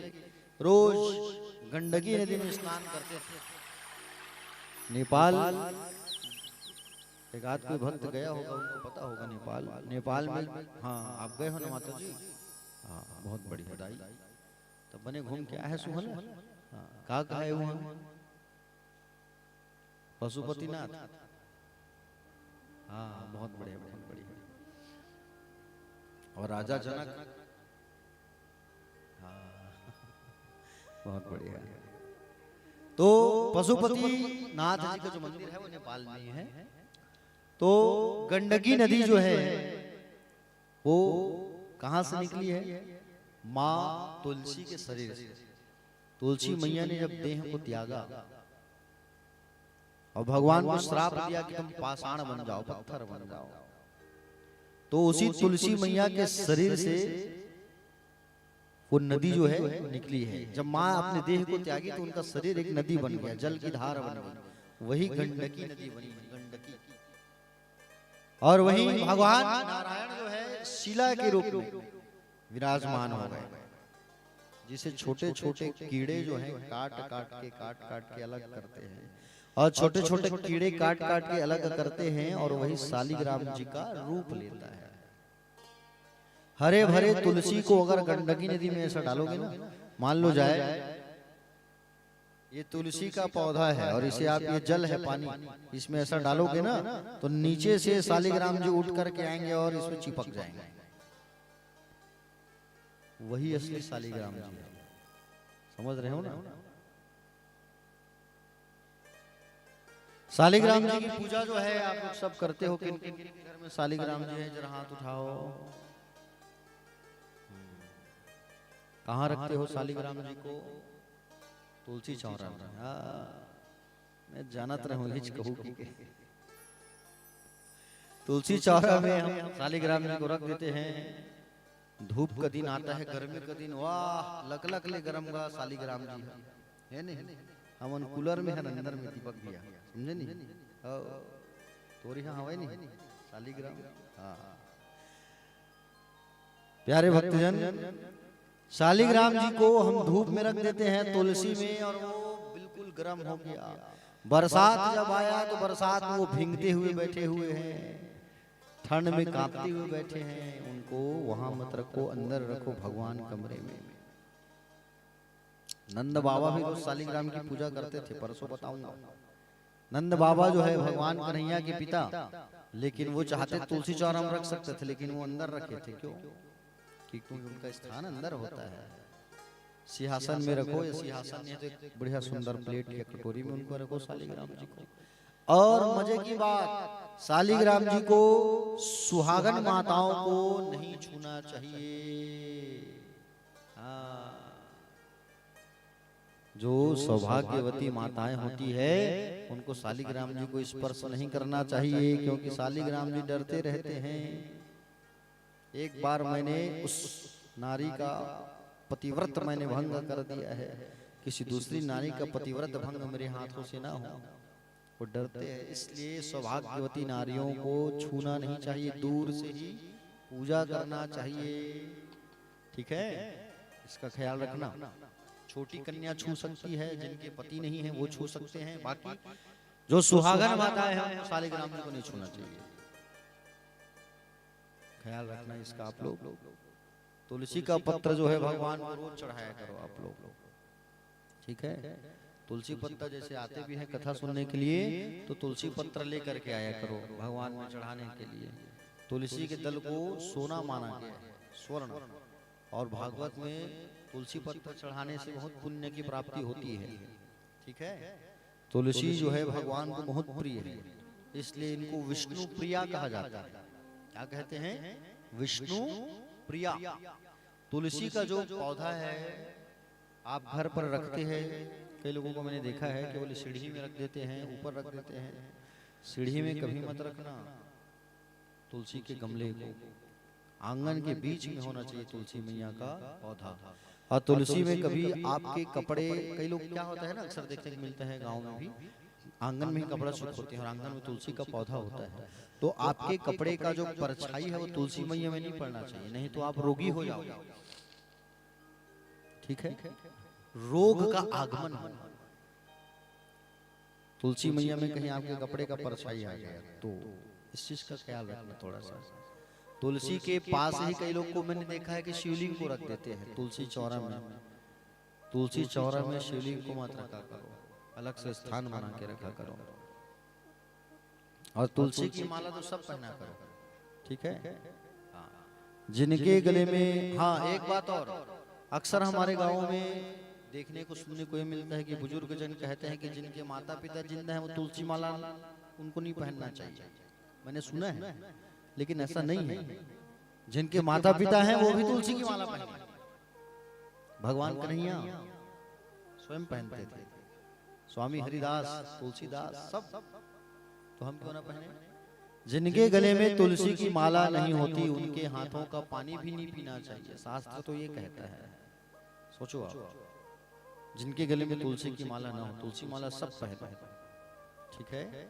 हम रोज गंगा तो जा नहीं सकते, यमुना तो जा नहीं सकते हम रोज, है नहीं, और हम रोज नदी नहीं जा सकते नहाने के लिए। खैर गांव है तो गांव में आप तालाब में नहाते हैं, लेकिन अक्सर आज सब लोगों के यहाँ सुविधा हो गई तो सब अपने घर में नहाते हैं मग्गे से। तो तुलसी की माला जिनके गले में होती है, तुलसी की माला जिनके गले में होती है, और नहाने के समय जब आप पानी उड़ेलते हो अपने सिर में, और नहाने के समय याद रखना कभी भी जब नहाते हो तो तुरंत पानी लेके सिर में मत डाला करो, याद रखना मेरी बात ध्यान से सुनो। पानी जब भी डालो तो सबसे पहले अपने पैर में पानी डालना, तुरंत सिर में पानी डाल के नहाओगे तो कभी भी अटैक आने का डर रहता है उससे। सबसे पहले पैर में पानी डालना, हाथों का ये अंगूठा है उसको भिगोना, ये हाथ की जो अंगूठा होती है ना उसको भिगोना चाहिए, पैर को भिगोना चाहिए, तब सिर में पानी डालना चाहिए। तुरंत सिर में पानी डाल के मत नहाना, ठीक है। तो हम जब मग्गे से पानी डालते हैं वो पानी जो है हमारे गले में आके टकराता है, और वो माला हम तुलसी की माला पहने रहते हैं। कौन सी माला? तुलसी की माला हम पहने रहते हैं ना गले में, और इस तुलसी की माले में जब वो पानी स्पर्श होता है तो हमको गंगा स्नान का फल प्राप्त होता है, यमुना स्नान का फल प्राप्त होता है। इसलिए सभी अपने गलों में निवेदन है, सब अपने गलों में तुलसी की माला धारण करें, ठीक है। तुलसी की माला पहनने से हमारे अंदर पापों का प्रवेश नहीं होता, रुद्राक्ष धारण करने से पापों का प्रवेश नहीं होता, नजर नहीं लगती, दृष्टि दोष नहीं लगता। तुलसी में, तुलसी की जड़ में ब्रह्मा का वास है, ठीक है। तुलसी के डंडे में विष्णु का वास है, और तुलसी की पत्तियों में शिव जी का वास है। शिव जी में भी तुलसी चढ़ता है, समझ रहे हो? शिव जी में भी तुलसी चढ़ता है। तुलसी की मंजरी कार्तिक के मास में जो फूल होता है ना उनका, वो कार्तिक मास में चढ़ाया जाता है, याद रखना। तो तुलसी की माला सबको धारण करना चाहिए, ठीक है। तुलसी को कभी भी नख से मत तोड़ना, और ना ही दांतों से चबाना। तुलसी जब ग्रहण करते हो तो दांत से चबा चबा के नहीं खाना चाहिए, उसे अंदर गटक लेना चाहिए, ठीक है, इसका ख्याल रखना। और तुलसी को कभी भी पूर्णिमा में, अमावस्या में, रविवार को और द्वादशी में, ये 4 दिन और ग्रहण के समय, इन 5 दिनों में नहीं तोड़ना चाहिए तुलसी मैया को। कौन कौन सी दिन? अमावस्या देखे करो, कैलेंडर सबके घर में रहते, बाबूलाल कैलेंडर आजकल रहते नहीं, हाँ उसमें लिखा रहता है तारीख के नीचे में। पूर्णिमा है तो तुलसी नहीं तोड़ना है, अमावस्या है तो तुलसी नहीं तोड़ना है, द्वादशी में तुलसी नहीं तोड़ना है, ठीक है। ग्रहण काल में तुलसी नहीं तोड़ना है। तो इन चीजों को थोड़ा थोड़ा, छोटी छोटी बातों को आप लोगों को ध्यान देना है। तुलसी में रोज जल डाला करो, कहीं जाते आते हो तो तुलसी मैया का प्रणाम करके जाया करो, कहा करो कि हे तुलसी मैया आप हमारे घर की रक्षा करें, ठीक है। तुलसी मैया हमारे घर की रक्षा करती है। एक तुलसी का पौधा घर में होना बहुत जरूरी है। एक तुलसी का पौधा जो है कई टन ऑक्सीजन निकालती है अपने अंदर। सोचो आप, कई टन ऑक्सीजन निकलता है तुलसी के पौधे से। सर्वे करना, निरीक्षण करना। तो भरत जी महाराज जो है आकर के नदी के किनारे रहने लगे प्यारे। और उसी नदी के किनारे भरत जी महाराज जो है स्नान करते थे और रोज भगवान सूर्य को अर्घ देते थे। सूर्य नारायण को आप लोग अर्घ देते हो? अर्घ मतलब पानी जी दिया करो, ठीक है। सूर्य जो है बुद्धि के स्वामी है। तालाब में नहाते हो तो तालाब में अर्घ दिया करो, घर में नहाते हो तो घर में एक लोटा पानी डाला करो। और सूर्य नारायण को जब अर्घ दोगे तो पानी जो है तुम्हारे पैर में नहीं लगना चाहिए, इसका ख्याल रखा करो। सूर्य को जब जल डालते हो तो एक लोटा पानी लेते हो आप, पानी लेके पकड़ के पूरा एक ही बार में जय भगवान सूर्य एक ही बार में खपल देते हो, नहीं ऐसा नहीं करना। जल रखे आप तो जल रखे तो थोड़ा थोड़ा डालना है। ओम सूर्याय नमः, ओम आदित्याय नमः, ओम भास्कराय नमः। थोड़ा ऐसे हिलाइए लोटा को, फिर रोकिए, फिर डालिए, फिर हिलाइए, थोड़ा धार रोकिए, फिर डालिए। ये पद्धति होती है। शिव जी को जब जल डालो तो धार टूटना नहीं चाहिए, और सूर्य को जब जल डालो तो धार टूटना चाहिए, इसका ख्याल रखा करो थोड़ा सा। और घर में छोटे बच्चे हैं तो उनको एक लोटा पकड़ाओ, तुम एक लोटा पानी दो और उनको सूर्य को पानी डालने का हो। क्योंकि सूर्य को जब हम जल डालते हैं ना तो सूर्य जो है बुद्धि के स्वामी है, बुद्धि की प्राप्ति होती है, इसका विशेष ख्याल रखा करो, ठीक है। भरत जी महाराज जो है एक दिन नहा रहे थे नदी में, गंडकी नदी में। नदी के किनारे छोटे छोटे हिरण जो है चारा चर रहे थे, ठीक है। भरत जी नहा रहे थे, हिरण चारा चर रहे थे। शेर की दहाड़ने की आवाज आई, और शेर की दहाड़ने की जब आवाज आई तो सारे हिरण छलांग लगाने लगे। उसी समय भरत जी महाराज भगवान सूर्य को हाथ में जल लेकर के अर्घ दे रहे थे। तो एक गर्भवती हिरणी है ना, गर्भवती हिरणी छलांग लगाई तो गर्भपात हो गया, गर्भ से छोटा बच्चा निकल गया। और गर्भ से जब बच्चा निकला वो बच्चा भरत जी के हाथ में आ गया, उसकी माँ नदी में गिर गई, वो मर गई। भरत जी महाराज सोचने लगे अगर मैं इसे छोड़ दूंगा तो ये भी मर जाएगा और पाप मुझे लग जाएगा, इसे अपने पास ले जाता हूँ, अपने साथ ले जाता हूँ और अपने साथ में ले जाता हूँ। ऐसा कहा करके भरत जी महाराज जो है उस हिरण के बच्चे को अपने साथ ले आए और हिरण के बच्चे को पालने लगे। प्रेम हो गया उनसे। सोते थे तो हिरण, खाते थे तो हिरण, कहीं जाते थे तो हिरण हिरण हिरण हिरण हिरण। एक दिन भरत जी महाराज जो है जंगल गए हुए थे और जंगल गए हुए थे फल फूल तोड़ने के लिए। उसी समय उनके आश्रम के बाहर बहुत सारे हिरण आए और उसी हिरणों के झुंड में उनका हिरण घुस के चला गया। भरत जी महाराज आए वापसी, घर में आके अपने हिरण को खोजने लगे, मेरा हिरण कहाँ है, हिरण कहाँ है, हिरण कहाँ है, हिरण कहाँ है। अपने हिरण को खोजने लगे, भैया खोजने लगे हिरण को, हिरण हिरण हिरण हिरण हिरण नहीं मिला। हिरण की याद में हिरण हिरण हिरण हिरण कह के मर गए और हिरण हिरण कह के मर गए। दूसरा जन्म मिला हिरण का, क्योंकि अंतिम समय में अगर हम जिसको याद करते हैं वही जन्म हमको मिलता है। इसलिए मैंने कहा था ना उस दिन, अंतिम समय में क्या कहना चाहिए, भगवान का नाम लेना चाहिए। भगवान अंतिम समय में आप हमें दर्शन दो। अंतिम समय में भरत जी महाराज जो है हिरण हिरण हिरण कह के मर गए और दूसरा जन्म उनको मिला है हिरण का। अंतिम समय में जिसको याद करोगे वही जन्म मिलेगा। अंतिम समय में मैंने देखा है अच्छे अच्छों को वाह एक से खाए पी चीज याद आई, मरे के समय आदमी मन हाँ जान बेटा बोले तामा सुनी बाजार कुछ ले आते, वहाँ जलेबी फेमस, जलेबी ले आते, जलेबी खाक मर जाते आते हैं, जलेबी खाक मर भी धानते जलेबी वन में दूसरा जन्म में हम तोला खाबो। एक से को मैंने देखा है मरने के समय हाँ बोले ये बना लेते, ये खाक मर जाते बेटा, बना लेते जिमीकंद बना लेते, वो घर में रखा है पठुआ में, मरे पहली खाक मर जाते हैं। जीवन भर तो खाएच के काम करे हंसरे दादा, अब तो छोड़ते जाए समय में है कि नहीं। अंतिम समय में सब चीज याद आता है। वाह छोटी बेटी वहां गई है, जंगल में गई है, जगदलपुर ससुराल जाओ तो भैया उनको बुलाओ फोन करके, मरे पहले देख लो उनको। अरे उनको क्या देखना, जिंदगी भर तो देखे हो, मरने के पहले तुम देखो किसको, ठाकुर जी को देखो, कन्हैया को देखो, भगवान को देखो, उनको क्या देखना। भगवान को देखोगे तो मुक्ति मिलेगी। भरत जी महाराज हिरण हिरण हिरण हिरण कह के मर गए और हिरण हिरण कह के मरे तो हिरण का जन्म मिल गया, बताओ। लेकिन फिर भी उनको सब चीज मालूम था कि मैं भरत हूँ, संत हूँ, ऋषभ का बेटा हूँ, सब मालूम। सूखे सूखे पत्तों को खाने लगे जान बुझ करके, और सूखे सूखे पत्तों को खा खा करके प्राण त्याग दिए। तीसरा जन्म हुआ ब्राह्मण परिवार में। कौन से परिवार में? ब्राह्मण परिवार में। 4 भाई थे इन लोग, सबसे छोटा था भरत। पिताजी जो है स्कूल में भर्ती कराया, जब बड़ा हुआ भरत सब चीज मालूम है, 4 वेद 18 पुराण का श्लोक याद, कंठस्थ ज्ञानी है वो, फिर भी बूढ़ा बन के रहता था वो, समझ रहे हो ना। और भरत जी महाराज को स्कूल में भर्ती कराया गया। स्कूल में भर्ती कराया भरत जी महाराज को, देखो शून्य बनाने नहीं आता था, बताओ। जीरो, जीरो को तो अनपढ़ भी बना लेता है ना, उनको एक जीरो बनाने नहीं आता था। जानबूझ के बोले जड़ के समान रहते थे, इसलिए उनका नाम पड़ा है जड़ भरत। गुरुजी लोग कहे बोले इसको तो भैया यहाँ रहने रखना बेकार है, इसको यहाँ से स्कूल से निकाल देते हैं। स्कूल से निकाल दिए उसको। पिताजी कान में बोलते थे, बोले बेटा गायत्री मंत्र सीख जा, कम से कम पूजा पाठ कराएगा, गायत्री मंत्र सीख जा। तो वो केवल ओम भूर ओम भूर ओम भूर तक अटके रहे, आगे नहीं बढ़े।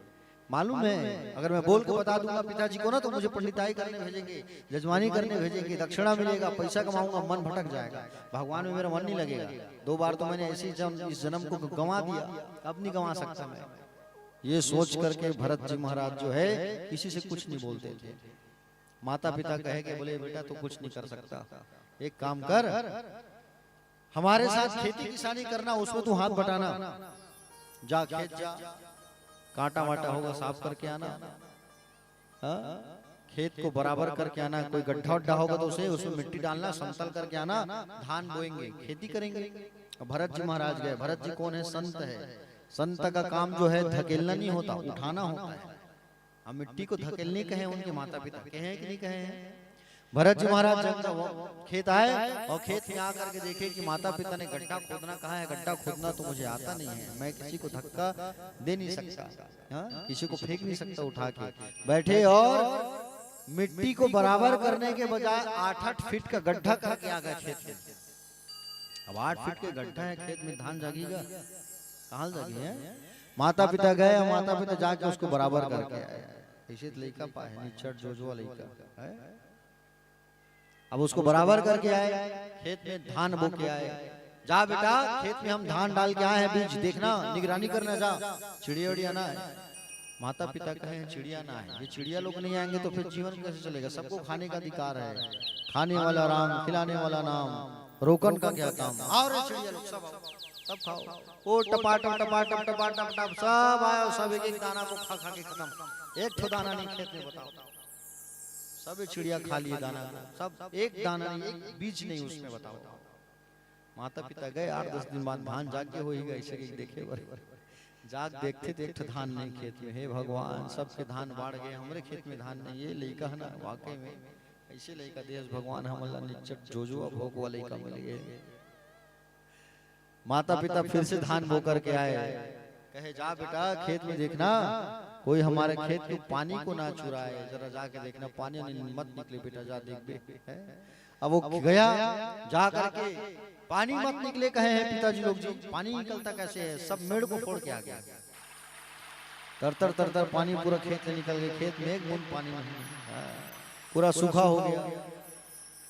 माता पिता कहे इस बेटा को तो क्या बताएं, बेटा तू घर में रह, हम जाएंगे खेत, भैया तू नहीं कर सकता खेत का काम, घर का काम कम से कम करना, पानी वानी भर के रखना, हम जा रहे हैं। माता पिता चले गए खेत, वापस आए तब देखे पानी भर के रखे हुई लड़का है।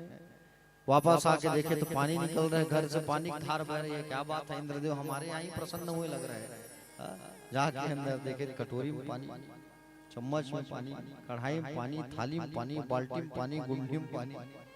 पठुआ जो होता है घर में रखने का, उसमें पानी पूरा घर भर पानी। लइकल पानी का भरेल के सरी घर में पानी भर दिस गया। माँ बाप कहे बेटा तू नहीं रह सकता हमारे साथ, जा भैया तू जहाँ संसार में तेरे जीना खाना है निकलना, नहीं पाल सकते तुझे। भरत जी कहे मैं तो यही चाहता था। भरत जी क्या बोले? मैं तो यही चाहता था कि कब मेरे माँ बाप मुझे घर से बाहर निकाले तो मैं भगवान का भजन करूं, माला जपूं। और भरत जी महाराज गए जंगल जंगल में रहने लगे। उसी समय एक राजा कपिल भगवान के आश्रम जा रहे थे ज्ञान की बात सीखने के लिए। राजा रहु पालकी में बैठ गए, 4 लोग पालकी लेके चल रहे हैं। एक पालकी उठाने वाला तबीयत खराब जोर से, उल्टी दस्त में पागल हो, जाओ रे जंगल से किसी पकड़ के लाओ। और भरत जी महाराज हट्टा कट्टा जंगल में घूम रहे थे। भरत जी महाराज को पकड़ के ले आया, चल हमारे राजा की पालकी पकड़ेगा। अब वो आ गए बेचारा, किसी से बोलते नहीं थे ना, वो जोर से खींच के झापड़ भी मार दोगे ना तो ये गाल को दे देते थे, लो भैया इसको ही मारो, एकदम सीधा साधा, समझ रहे हो ना। भरत जी महाराज आए, पालकी को पकड़े और पालकी को पकड़ के चलने लगे। अब जा रहे हैं, वैष्णव भक्त हैं वो। मार्ग में चींटी दिखा, ये चींटी मेरे पैर में आके ना मर जाए भैया, पाप मुझे लगेगा, ऐसा कह करके पालकी को पकड़े पकड़े कूद गए। अब पालकी को पकड़े पकड़े कूदे तो राजा का सिर टक से लगा। अब एक बार तो राजा कुछ नहीं बोला। फिर आगे बढ़ रहे हैं तो लकड़ी में जो दियार लगते हैं ना, दियार देखे हो ना, तो दियार जो है जा रहा था, दीमक जो है दीमक वहां से गुजर रहा था। भरत जी महाराज देखे दीमक गुजर रहे हैं, पालकी को पकड़े पकड़े भरत जी महाराज फिर कूद गए। फिर राजा का सिर टक से लगा। अब तो राजा का दिमाग खराब है, कौन कूद रहा है बार बार। बोले एक सिपाही को, बोले महाराज जी नया नया जो आया है ना पालकी उठाने वाला, कहार बोलते हैं पालकी उठाने वाले को, ये कहार जो आया है ना ये बार बार कूद रहा है। अच्छा, उसे मालूम नहीं है कि मैं राजा हूँ, ऐसी मौत मारूंगा उसको 7 जन्म तक सोचते रहेगा। और बेचारा कुछ नहीं बोले, चल रहे थे। वो राजा बड़बड़ा ही रहा है। तब इसने बोलना चालू किया, महाराज किसको मारोगे, शरीर को? हट्टा कट्टा है कह रहे हो तुम, शरीर को मोटा होना पतला होना ये तो शरीर का धर्म है, मेरा धर्म नहीं है। और रही बात मुझे मारने की बात कर रहे हो तो मुझे नहीं मारोगे, मेरे शरीर को मारोगे। आत्मा जो है हमेशा जीवित रहती है महाराज, कोई किसी को मारता नहीं है। जीव की मृत्यु उसके कर्म के अनुसार होती है। जब एक से ज्ञान की बात बोलने लगा तो राजा का ये कौन है भैया जो मुझे ज्ञान की बात बता रहा है। पर्दे को हटाया और झांक के देखा तो कंधे में जनेऊ लटका हुआ था। जनेऊ ये कोई साधारण नहीं है। रुको रुको रुको रुको रुको, उतर गए राजा। महाराज कौन हो तुम जहां के राजा हो, जिस नगर के जिस स्थान के, मैं पूरे खंड का राजा था, मेरा नाम भरत है। चरणों में गिर गया, कपिल भगवान के पास जा रहा था और बैठ के वहीं ज्ञान की बात सीखने लगा। ज्ञान की बात सीखने के बाद वापस जंगल में भ्रमण करने लगे भरत जी महाराज। उसी जंगल में आदिवासी राजाओं का एक राजा रहता था। कौन रहता था? आदिवासी राजाओं लोगों का एक राजा रहता था। और आदिवासी राजा लोगों का जो राजा रहता था ना, उसने एक मन्नत मांगा था। क्या मांगा था? मन्नत ये मांगा था कि एक बेटा हो जाने पर मैं जो है नर बलि करूंगा। नर बलि मतलब मनुष्य की बलि, आदमी की बलि। और एक बेटा उसे प्राप्त हो गया था और ये नर बलि करने के लिए सिपाहियों को जंगल भेजा। कहां भेजा? जंगल भेजा। और जंगल जब भेजा, जाओ माँ काली के मंदिर में इसको पकड़ के लाना, किसी को बलि करेंगे। आदिवासी राजा अपने सिपाहियों को भेजा। ये सिपाही किसको पकड़ के ले आए? ये सिपाही जो है पकड़ के ले आए भरत जी महाराज को। चल तेरी बलि करेंगे हमारे महाराज।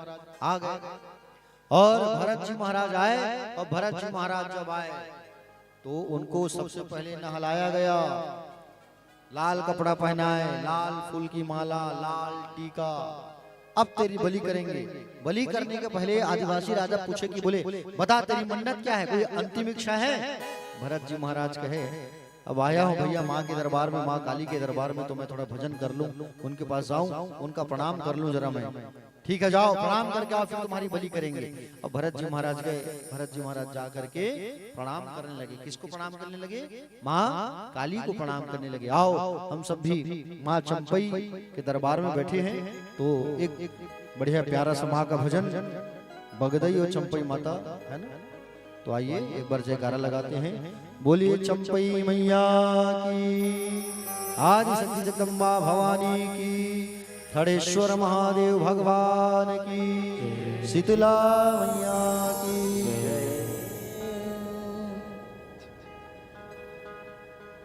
माटी माटी गणना करके नौ दुर्गा ला बनाए वो,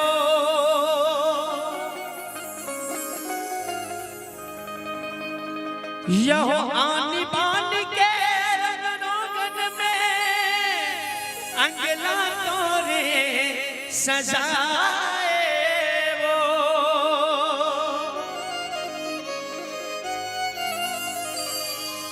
यह लुगरा पहिराए वो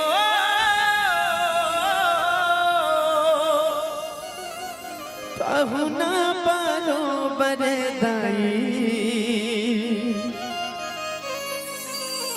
हे दुर्गा हे महामाई 9 दिन भर आए वो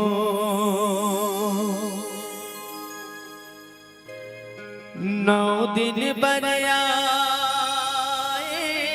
वो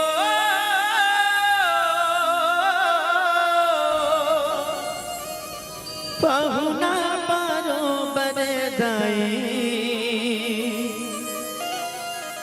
हे दुर्गा हे महामाई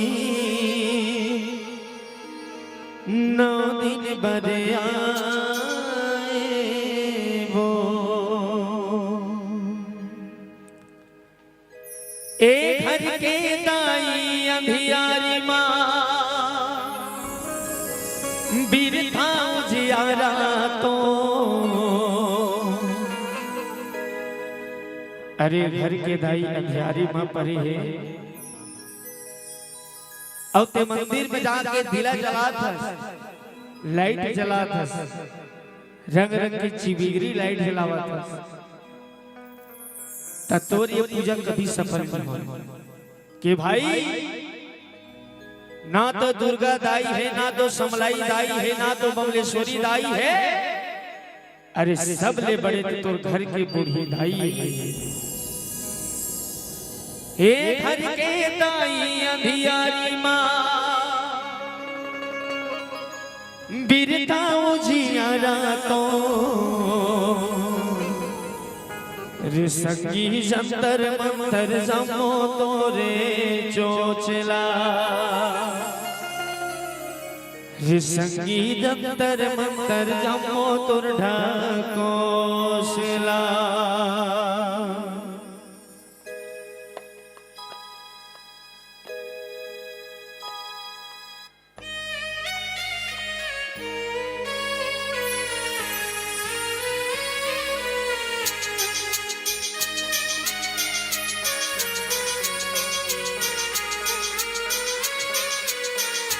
घर घर दिया हो माता घर घर बाती वो घर घर कलश बढ़ायो माँ भैया घर घर कलश बढ़ायो नवरात जोता हो मोरे माता भवानी के बरगे दिया होगे जगह जोर हो बरगे दिया होगे जगह जोर हो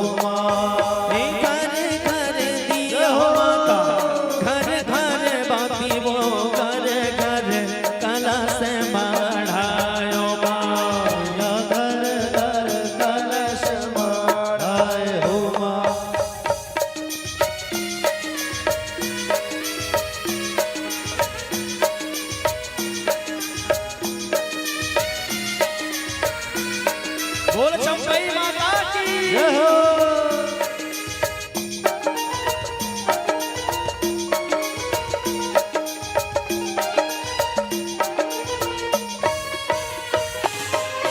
काहे के दिया हो बरगे रैया रतनपुर काहे के दिया ही गुलाल हो माया काहे के दिया ही गुलाल हो काहे के दिया बरगे रैया रतनपुर काहे के दिया ही गुलाल हो काहे के दिया बरगे रैया रतनपुर काहे के दिया ही गुलाल हो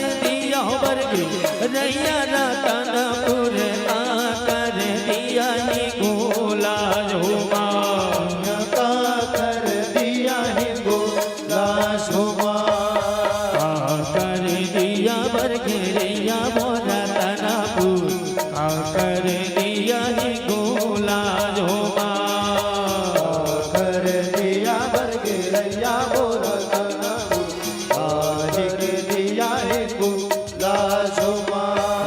चंदा दिया बरगे हो मैया नैया रतनपुर सूरज दिया बरगे ही गोला झोमा, सूरज दिया बरगे गोला झोमा, अरे घर दिया हो माता घर घर बाती को घर घर कलश बढ़ायो माँ, घर घर कलश मारा। दुर्गा दुर्गा दुर्गा सारी दुर्गानी दुर्गा छेद दुर्गा सात दुर्गा श्री दुर्गा दोधार दुर्गा निहत्य दुर्गा पाद हम ज्ञान द्वारा दुर्गा ताला दुर्गा लोक दुर्गा स्वरूप दुर्गा प्रदा दुर्गा विद्या दुर्गा सदा दुर्गा ज्ञान हासी दुर्गा के इतिहास हासी दुर्गा महा दुर्गा का दुर्गा स्वरूपनी दुर्गा स्वरूपनी दुर्गा दोधार दुर्गा की दुर्गा तत्मय दुर्गेश्वरी दुर्गा दुर्गा मा दुर्गा दुर्गा नामावली मधे सर्वभावाणी न संशय।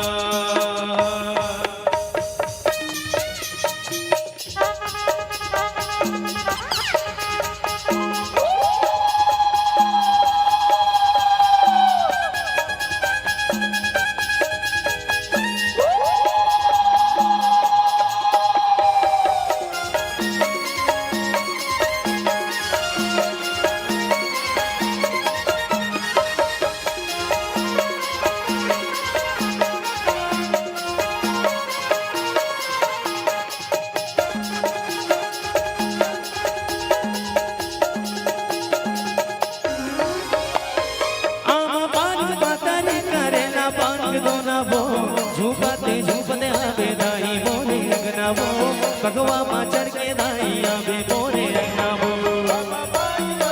करेला पान दोनों वो झूपत झूपत आवे दाई मोरे रंगना वो भगवा माँ चढ़ के आवे दाई मोरे रंगना वो। रताला देखा तोरे बांधा नो बांधना वो रताला देखा तोरे बांधा नो बांधना वो रताला देखा तोरे बंदा तो बंदना वो रताला देखा तोरे बंदा तो बंदना वो। रताला देखो तोरे बांधा नो बांधना वो झूपते झूपते आवे दाई मोरे रंगना वो भगवा माँ चढ़ के दाई आवे मोरे रंगना वो बताई करेला पान दोनों वो झूपत झूपत आवे दाई मोरे रंगना वो भगवा माँ चढ़ के आवे दाई मोरे रंगना वो।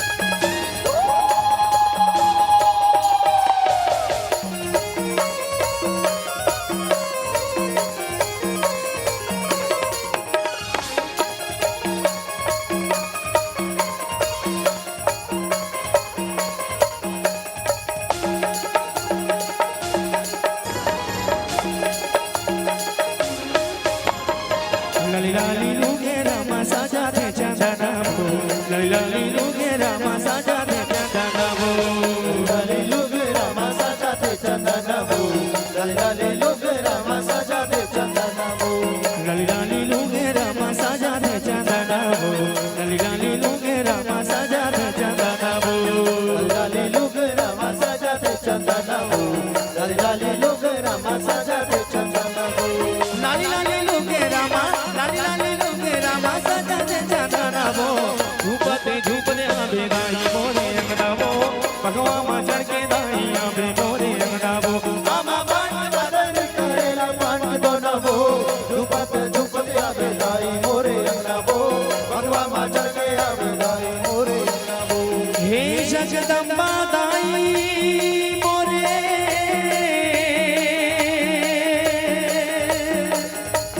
आके लाज बचा देवो बिलखत हे संसार बोदाई उजड़त हे घर दुआर बो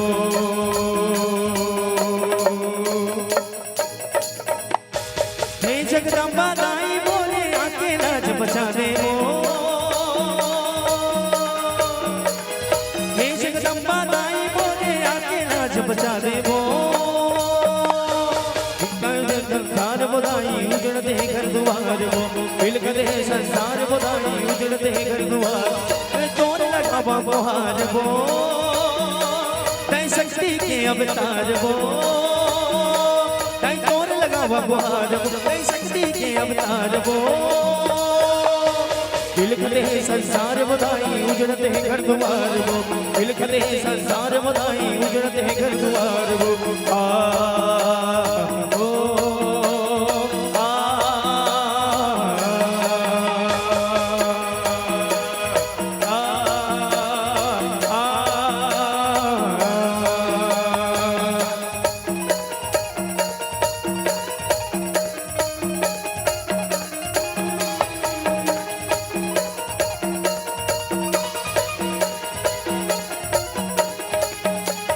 सुखा पर के नदियां नरवा जर के हरियर पान वो शिव शिव चाहे नान चिड़ैया बुध भर पान विरान वो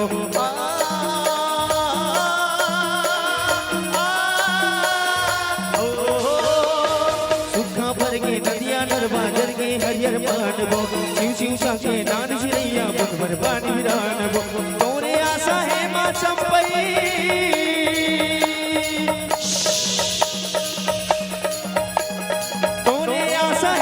चंडी तही अजूबे आधार वो मिलखरे संसार बधाई उजड़ते घर द्वार वो मिलखरे संसार बधाई उजड़ते घर द्वार दैया के लाज बचा दे वो धर्म शक्ति के अवतार वो मिलखते संसार बधाई उजड़ते घर द्वार वो मिलखते संसार बधाई उजड़ते घर द्वार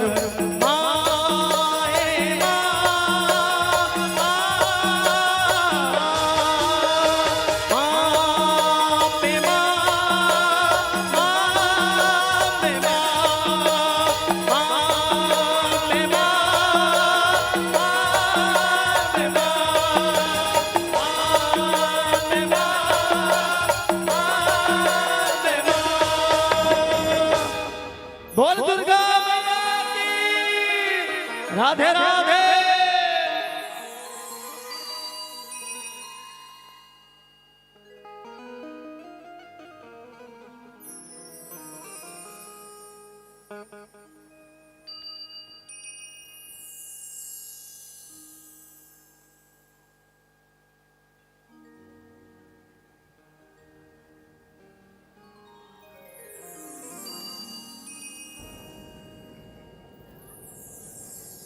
श्री राधे जय राधे बोले बाके बिहारी लाल की। दोनों हाथ उठाइए सभी और दोनों हाथ उठा के सभी कहिए मेरे साथ राधे राधे। एक साथ सब मिलके राधे राधे। तो भरत जी महाराज को माँ काली के मंदिर ले जाए गए और काली माँ के मंदिर जैसे भरत जी महाराज काली के पास जब गए पूजा करने लगे, वापस जब आए और जैसे उनकी बलि करने लगे ना, तो भरत जी महाराज की जब बलि करने लगे तो स्वयं आदि शक्ति माँ जगदम्बा काली मैया प्रकट हो गई और प्रकट होकर के काली मैया जो है उस आदिवासी राजा को मार देती है, क्योंकि भरत जी महाराज उनके पुत्र हैं और भगवती काली स्वयं नारायणी है, वही लक्ष्मी है, वही दुर्गा है, वही काली है। और भरत जी महाराज को दर्शन देकर के मैया जो है कृतार्थ करती है। आगे सुखदेव जी भगवान राजा परीक्षित को नरकों का वर्णन सुना रहे हैं, नरक के बारे में बता रहे हैं, समझ रहे हैं ना। जो दूसरों के धन का हरण कर लेते हैं उन्हें तामिस्त्र नाम के नरक में जाना पड़ता है, इसलिए चोरी नहीं करना चाहिए। जो माता पिता का विरोध करते हैं उन्हें कालसूत्र नामक नरक में जाना पड़ता है। वहां तांबे की भूमि होती है, तांबे की गरम गरम तांबे की भूमि में चलाया जाता है। जो वेद पाठी ब्राह्मण से या कोई गौ माता की हत्या करता है, ब्राह्मण का विरोध करता है, तो प्यारे उन्हें शुकर मुख नाम के नरक पर ले जाया जाता है, जहां उन्हें उल्टा करके यमदूत जो है मारते हैं। समझ रहे हैं? घर में आए हुए अतिथि को जो क्रोध भरी निगाह से देखता है तो उनके लिए भी एक नरक का प्रावधान है। समझ रहे हैं ना? जो घर में आए हुए अतिथियों को देखता है क्रोध की निगाह से तो वज्रतुंड नाम के नरक में उनको जाना पड़ता है। वज्रतुंड, वहां बड़े बड़े गिद्ध होते हैं, घड़ियाल होते हैं, वो उनकी आंखों को नोच लेते हैं। जो घर में आए हुए अतिथियों को ऊंचे आवाज से बात करता है और क्रोध की निगाह से देखता है। यमराज का नगर कहाँ है पता है आपको? यमराज की पुरी कहाँ है? 14 भुवन, ब्रह्मांड विस्तार 50 करोड़ योजन, 7 द्वीप, 7 समुद्र, इन सब से पृथ्वी से 99,000 योजन नीचे। समझ रहे हैं ना? पृथ्वी से 99,000 योजन नीचे यमराज की नगरी है। सोचो आप, एक योजन की जो दूरी होती है वो 14 से 16 किलोमीटर की दूरी होती है। एक योजन की दूरी, समझ रहे हैं ना? एक योजन में 14 से 16 किलोमीटर की दूरी होती है एक योजन में। और 99,000 योजन, बताओ 99,000 योजन नीचे यमराज की नगरी। जैसे हमारे गांव का नाम तोरला है ना, वैसे यमराज की नगरी का भी नाम है संयमनी पुरी, जहाँ सब संयम से रहते हैं, नियम में रहते हैं। संयमनी पुरी यमराज का जो नगर है लोहे की 4 दीवारों से घिरा हुआ है। चित्रगुप्त जी का जो मंदिर है वो भी लोहे के बड़े बड़े चादरों से घिरा हुआ है, जहाँ शंख नगाड़े मृदंग ध्वनि बजते रहते हैं, जहाँ पर जीव के जाने के 4 मार्ग बताए गए हैं। समझ रहे हैं ना? 4 मार्ग।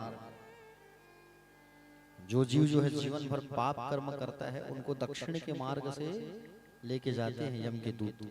यम के दूत का नाम होता है चंड और प्रचंड। क्या नाम होता है? चंड और प्रचंड। जो पुण्यात्मा रहता है, सत्पुरुष रहता है, संत रहते हैं, उनको पूर्व, पश्चिम और उत्तर के मार्ग से लेके जाते हैं। इस मार्ग में वैतरणी नहीं पड़ती, लेकिन दक्षिण के मार्ग में वैतरणी पार करना होता है। वैतरणी क्या है? जो जीव पाप करता है ना उनको वैतरणी में जाना पड़ता है। पाप, आप बोलेंगे पाप क्या होता क्या है? घर में आप अपने से बड़ों से ऊंची आवाज में बात करते हो भी पाप है। गौ माता को मारते हो वो भी पाप है। झूठ बोलते हो वो भी पाप है। असत्य भाषण करते हो वो भी पाप है। माँ बाप का दिल दुखाते हो वो भी पाप है। तो इन सब पाप को अगर हम करते हैं तो वैतरणी हमको पार करना पड़ेगा। वैतरणी क्या है? वैतरणी होता है खून से भरी नदी जिस पर हड्डियां तैरती रहती हैं। वैतरणी नदी के पास जब जाओगे तो यम के दूत तुम्हें पूछेंगे तुमने जीवन में कोई पुण्य किया है? कभी नहीं किया। उस वैतरणी से तुमको पार ले जाएंगे। सोचो तुम, उसमें डूबना पड़ेगा। पुण्यात्मा जीवों को वैतरणी पार नहीं करना पड़ता, वैतरणी में जाना नहीं पड़ता। समझ रहे हैं?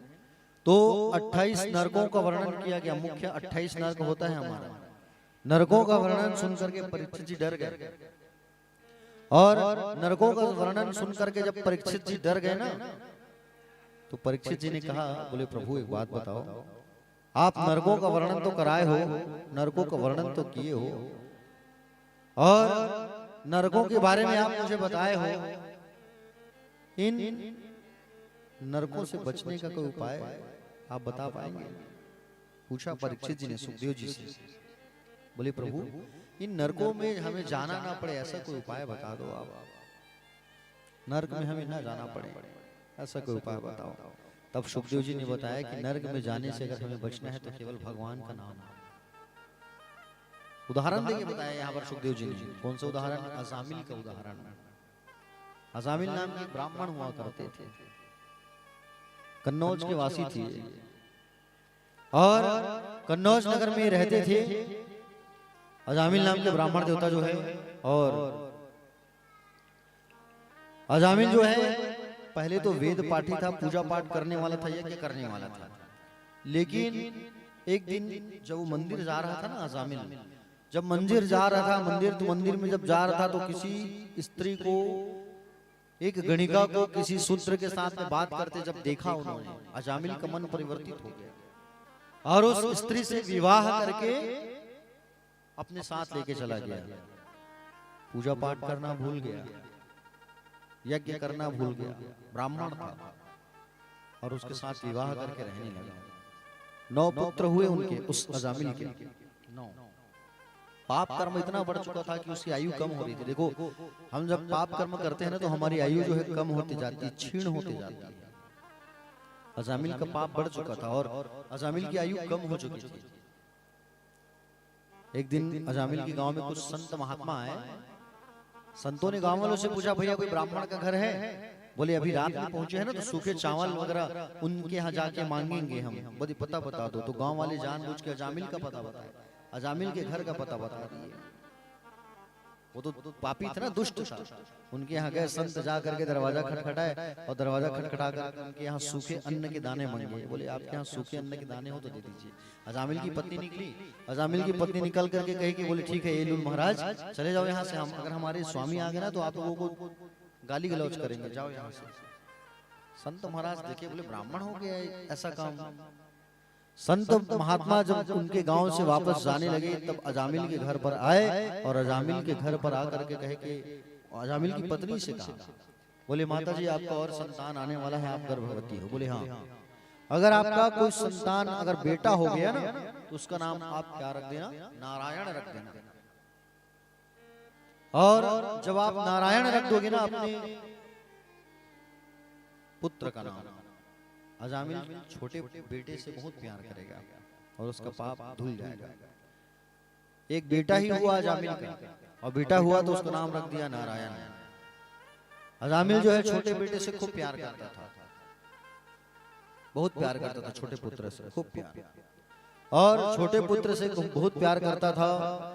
जब यम के दूत आए इनको लेने के लिए ना, गले में फांसी का फंदा डाले और खींचने लगे ले जाने के लिए, उसी समय अपने छोटे पुत्र को इन्होंने चिल्लाया अजामिल ने 3 बार, नारायण नारायण है नारायण, 3 बार।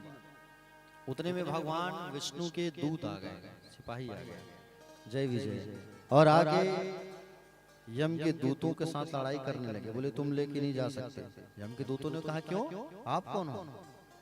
उन्होंने कहा कि बोले हम भगवान के पार्षद हैं, दूत हैं, और इसने हमारे स्वामी का नाम लिया है। अरे भैया आपके स्वामी का नाम नहीं, इसने अपने छोटे बेटे को बुलाया है नारायण नारायण।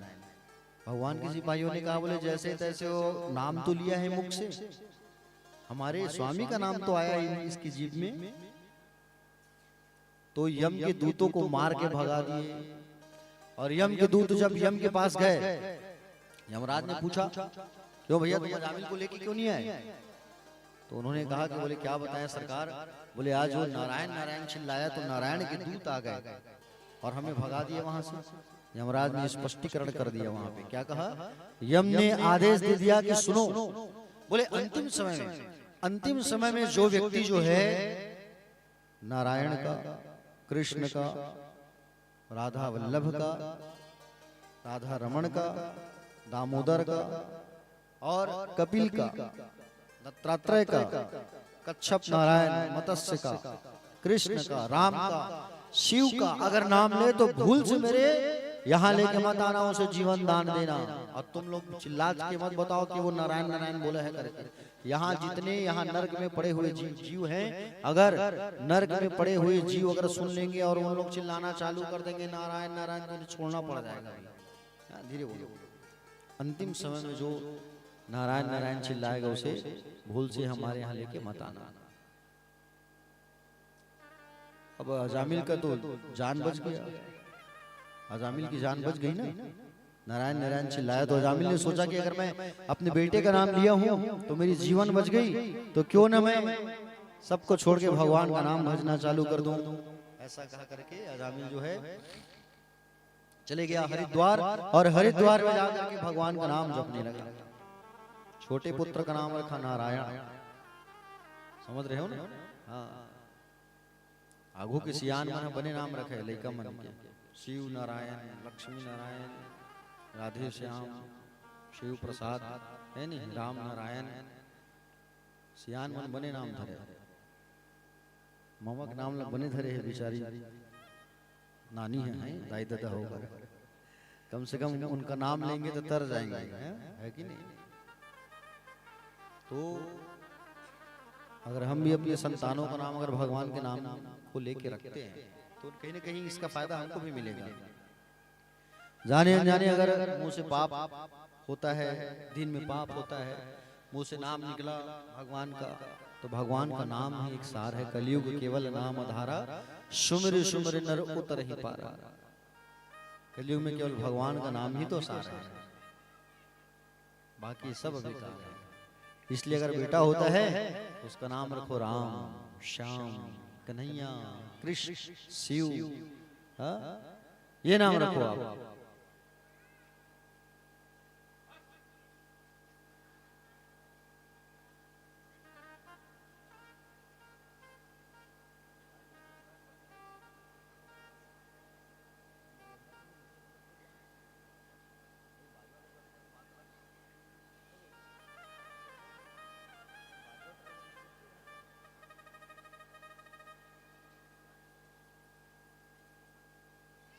बोले गोविंद भगवान की। तो आप भी अपने बच्चों का नाम भगवान के नाम को जोड़ करके रखें, ठीक है।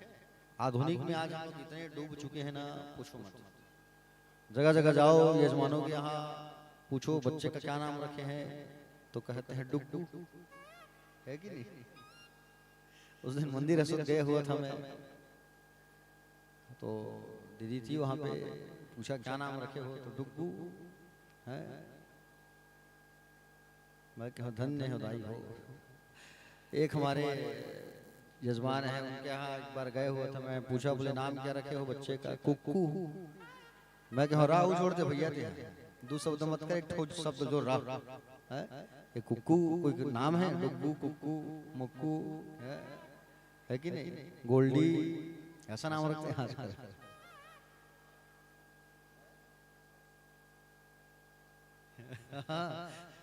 अब नाम रखते हैं गोल्डी, और डोगरा हो गया, तो गोल्डी डोगरा घर जा था, इसे कहीं सोबत ही।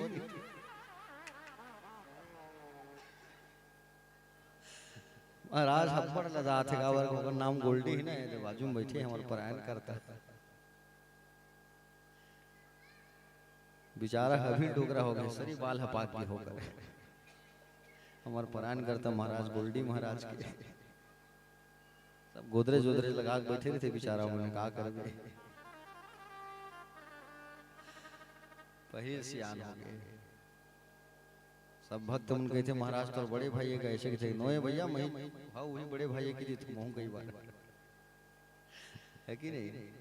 तो प्यारे भक्तजन, भगवान को, भगवान के नाम को जोड़ के रखो आप। संतान अगर हुआ तो, लड़की अगर हुई, बेटी अगर हुई, सीता नाम रखो, दुर्गा रखो, राधा रख दो, श्यामा रख दो, है कि नहीं। तो आजकल उल्टा जमाना है, टिंकी चिंकी पिंकी का जमाना है कि नहीं। अब ऐसा नहीं कि मैं कथा कर रहा हूं तो मैं अपने बच्चे का नाम ना रखूं, मैं भी अपने बच्चों का नाम भगवान के नाम को जोड़ के रखा हूं भैया, ताकि मरूं तो कम से कम तर जाऊं मैं, है कि नहीं। तो अजामिल जो है भगवान का नाम लेके तर गया। कम से कम भगवान का नाम लेके रखोगे ना, तो दिन में बुलाओगे, इधर आ शिव, इधर आ बेटा शिव शिव, एक बार भी निकल गया मुंह से। और दो बार अगर तुम अपने बेटे का नाम राम रख दिए, दो बार केवल राम राम कह देने से विष्णु सहस्त्र नाम का फल मिल जाता है। सोचो आप, दो बार राम कहने से। पार्वती मैया जो है ना, रोज विष्णु सहस्त्र नाम का पाठ करती थी, और रोज विष्णु सहस्त्र नाम का पाठ करती थी। एक दिन भोले बाबा को लोग थी भूख खाने का, दो पार्वती मैया कही जब तक पाठ ना करूंगी तब तक मैं खाने के लिए नहीं दूंगी आपको। भोले बाबा ने कहा दो बार राम राम कह दो, वही फल मिल जाएगा। तो दो बार राम राम कहती है पार्वती मैया, और बाबा को फिर भोजन कराती है। प्यारे भक्तजन, आपको बता दूं मैं, परीक्षित जो है पूछने लगा, बोले प्रभु एक बात बताओ, भगवान जो है समदर्शी है, भगवान समदर्शी हैं, तो भगवान जो है पक्षपात क्यों करते हैं। बोले कैसा पक्षपात? भगवान जो है हमेशा राक्षसों को मारते हैं और देवता लोगों का साथ देते हैं। भाई भगवान तो समदर्शी है ना, तो सबका साथ देना चाहिए। तो परीक्षित जी की बात को सुनकर सुखदेव जी ने कहा कि वो देखो राजा, यही प्रश्न तुम्हारे दादाजी धर्मराज युधिष्ठिर जो है नारद जी से किए थे। जब जिस समय तुम्हारे दादा युधिष्ठिर राजसू यज्ञ कर रहे थे, प्रथम पूजन के अवसर पर द्वारकाधीश का नाम लिया था, तब शिशुपाल ने गालियों की बौछार की थी। भगवान 101 गाली सुने और उसका गला काट दिया, लेकिन उसकी जो आत्मा है वो जाके भगवान में समा गई, तर गए वो। प्रहलाद जो दैत्य वंश में जन्म लिया था, लेकिन भगवान जो है प्रहलाद का साथ दिए हैं। परीक्षित जी ने कहा प्रभु मुझे प्रहलाद चरित्र रसपान कराइए। सुखदेव भगवान कहे सुनो, हिरण्यकश्यपु नाम के दैत्य थे। ये हिरण्यकश्यपु कौन है? ये पूर्व जन्म में भगवान का ही द्वारपाल था, ये सिपाही था। जय और विजय जो नाम लेता हूँ ना, जय विजय, ये जय विजय है। सनकादिक मुनि जो है भगवान नारायण से मुलाकात करने गए थे बैकुंठ, तो जय विजय रोक दी, नहीं जाने दिए। सनकादिक कौन है? भगवान के 24 अवतार में से एक अवतार, सनक सनंदन सनातन सनत कुमार, जिन्हें सनकादिक कहते हैं। रोक दिया, बोले नहीं जा सकते। 3 बार कहा जाने दो जाने दो जाने दो, 3 बार रोका इन्होंने, नहीं जा सकते नहीं जा सकते नहीं जा सकते। श्राप दे दिया, 3 बार जाने कहे, लेकिन 3 बार रोके हो। जाओ तुम 3 बार दैत्य योनि में राक्षस बन करके आओगे। पहली बार क्या बन के आए? हिरण्यकश्यप और हिरण्याक्ष। दूसरी बार क्या बन के आए? रावण कुंभकर्ण। तीसरी बार शिशुपाल और दंतवक्त्र बन करके आए। चरणों में गिर गए, भगवान माफ कर दो। उद्धार कैसे होगा? कहे उद्धार करने के लिए भगवान ही अवतार लेंगे। तो भगवान अलग अलग अवतार लेकर के इनका उद्धार किए। वही हिरण्यकश्यपु। हिरण्यकश्यपु की पत्नी का नाम था कयाधु। क्या नाम था? कयाधु। 3 बच्चे थे, आह्लाद, अनुलाद, सहलाद। हिरण्यकश्यपु तपस्या करने गया हुआ था, और तपस्या करने जब गया था तो देवताओं के गुरु बृहस्पति जी तोता बन के आए, और जहां पर हिरण्यकश्यपु तपस्या कर रहे थे वहां बरगद के पेड़ में ऊपर तोता का रूप बना करके नारायण नारायण नारायण रटने लगे। हिरण्यकश्यपु जी वापस आ गए। हिरण्यकश्यपु जब वापस आए तो पत्नी जो है कयाधु जो है सोचने लगी, आज मेरे स्वामी वापस आए हैं ना, चलो मैं आज अपने स्वामी के मुंह से अनगिनत बार भगवान का नाम निकलवा लेती हूँ, कम से कम मुंह से नारायण तो निकलेगा। पानी लेके गई। क्या हुआ था? स्वामी कैसे वापस आ गए? क्या बताऊं कयाधु, एक पक्षी आया था, नारायण नारायण नारायण नारायण बोल रहा था, वापस आ गया। 4 बार निकल गया। अब फल लेके गई। क्या हो गया था स्वामी? मैं सुन नहीं पाई थी, बताओ जरा फिर से। क्या बताऊं कयाधु, एक पक्षी आया था, नारायण नारायण नारायण नारायण। कयाधु दिमाग लगाई, खाना मैं बनाऊंगी स्वामी की पसंद का, और उनके मुंह से निकलवाना है ना नारायण का नाम। पतिदेव के मुंह से कुछ निकलवाना है तो स्वादिष्ट भोजन बना दो, है कि नहीं? एक आध बार हो चाचा घटना, चाची कुछ बुलवाना है, कहूँ जाना है, परमिशन लेना है, तो आपके पसंदीदा भोजन एक आध बार बनाए। हाँ चाचा गलो हो कहा था, पसंदीदा भोजन बना के परोस दो, और जब पतिदेव खाने लगे उसी समय मौका देख के चौका मार देती है माताएं जो है। क्या है कि नहीं? मायके जाना है जी, लो लो लो, ये आपके लिए पनीर की सब्जी बना है, खाओ। अब पतिदेव खा रहे हैं, खाते खाते बोलती है माताएं कि बोले मुझे यहाँ जाना है। अब वो तो खाने की धुन में ना थोड़ी निकले, हाँ हाँ, खाने के बाद पतिदेव पछताते हैं, मैंने हाँ कह दिया। आज वही काम कयाधु कर रही है। क्या कह रही है? देखो, धर्म पत्नी कब कहलाएगी? आप धर्म पत्नी कब कहलाओगे? पत्नियों को तो धर्म पत्नी कहा जाता है ना। धर्म पत्नी कब कहलाएंगे? जब पति को धर्म के रास्ते पर लेकर आएंगे, तभी पत्नी जो है धर्म पत्नी कहलाएगी। कयाधु जो है रात में पैर दबाते दबाते फिर पूछती है क्या हो गया था स्वामी? तो फिर उसने कहा कि बोले पक्षी आया था, नारायण नारायण बोल रहा था। दूसरे दिन फिर तपस्या करने गया हिरण्यकश्यप, और इधर इंद्र जो है कयाधु की चोरी करके भागने लगा। नारद जी आकर के इंद्र को खूब डांट लगाए, तब कयाधु को छोड़ा है। कयाधु जो है गर्भवती थी, प्रहलाद गर्भ में थे, और गर्भ में जब थी तो संत के आश्रम में रही है हिरण्यकश्यप के आते तक। संतों की सेवा की है, पूजा की है, इसलिए जो गर्भ में बालक आया वो संस्कारी बालक निकला। हिरण्यकश्यप तपस्या करके ब्रह्मा जी को जीत लिया, प्रसन्न कर लिया, और ब्रह्मा जी जो है प्रसन्न होकर के प्रकट हुए, और प्रकट होकर के कहे मांगो वरदान। क्या मांगना है हिरण्यकश्यप? तो मांगा वरदान, दिन में ना मरूं, रात में मरूं, अस्त्र से मरूं ना शस्त्र से मरूं, घर में मरूं ना बाहर मरूं, अंदर मरूं ना भीतर मरूं।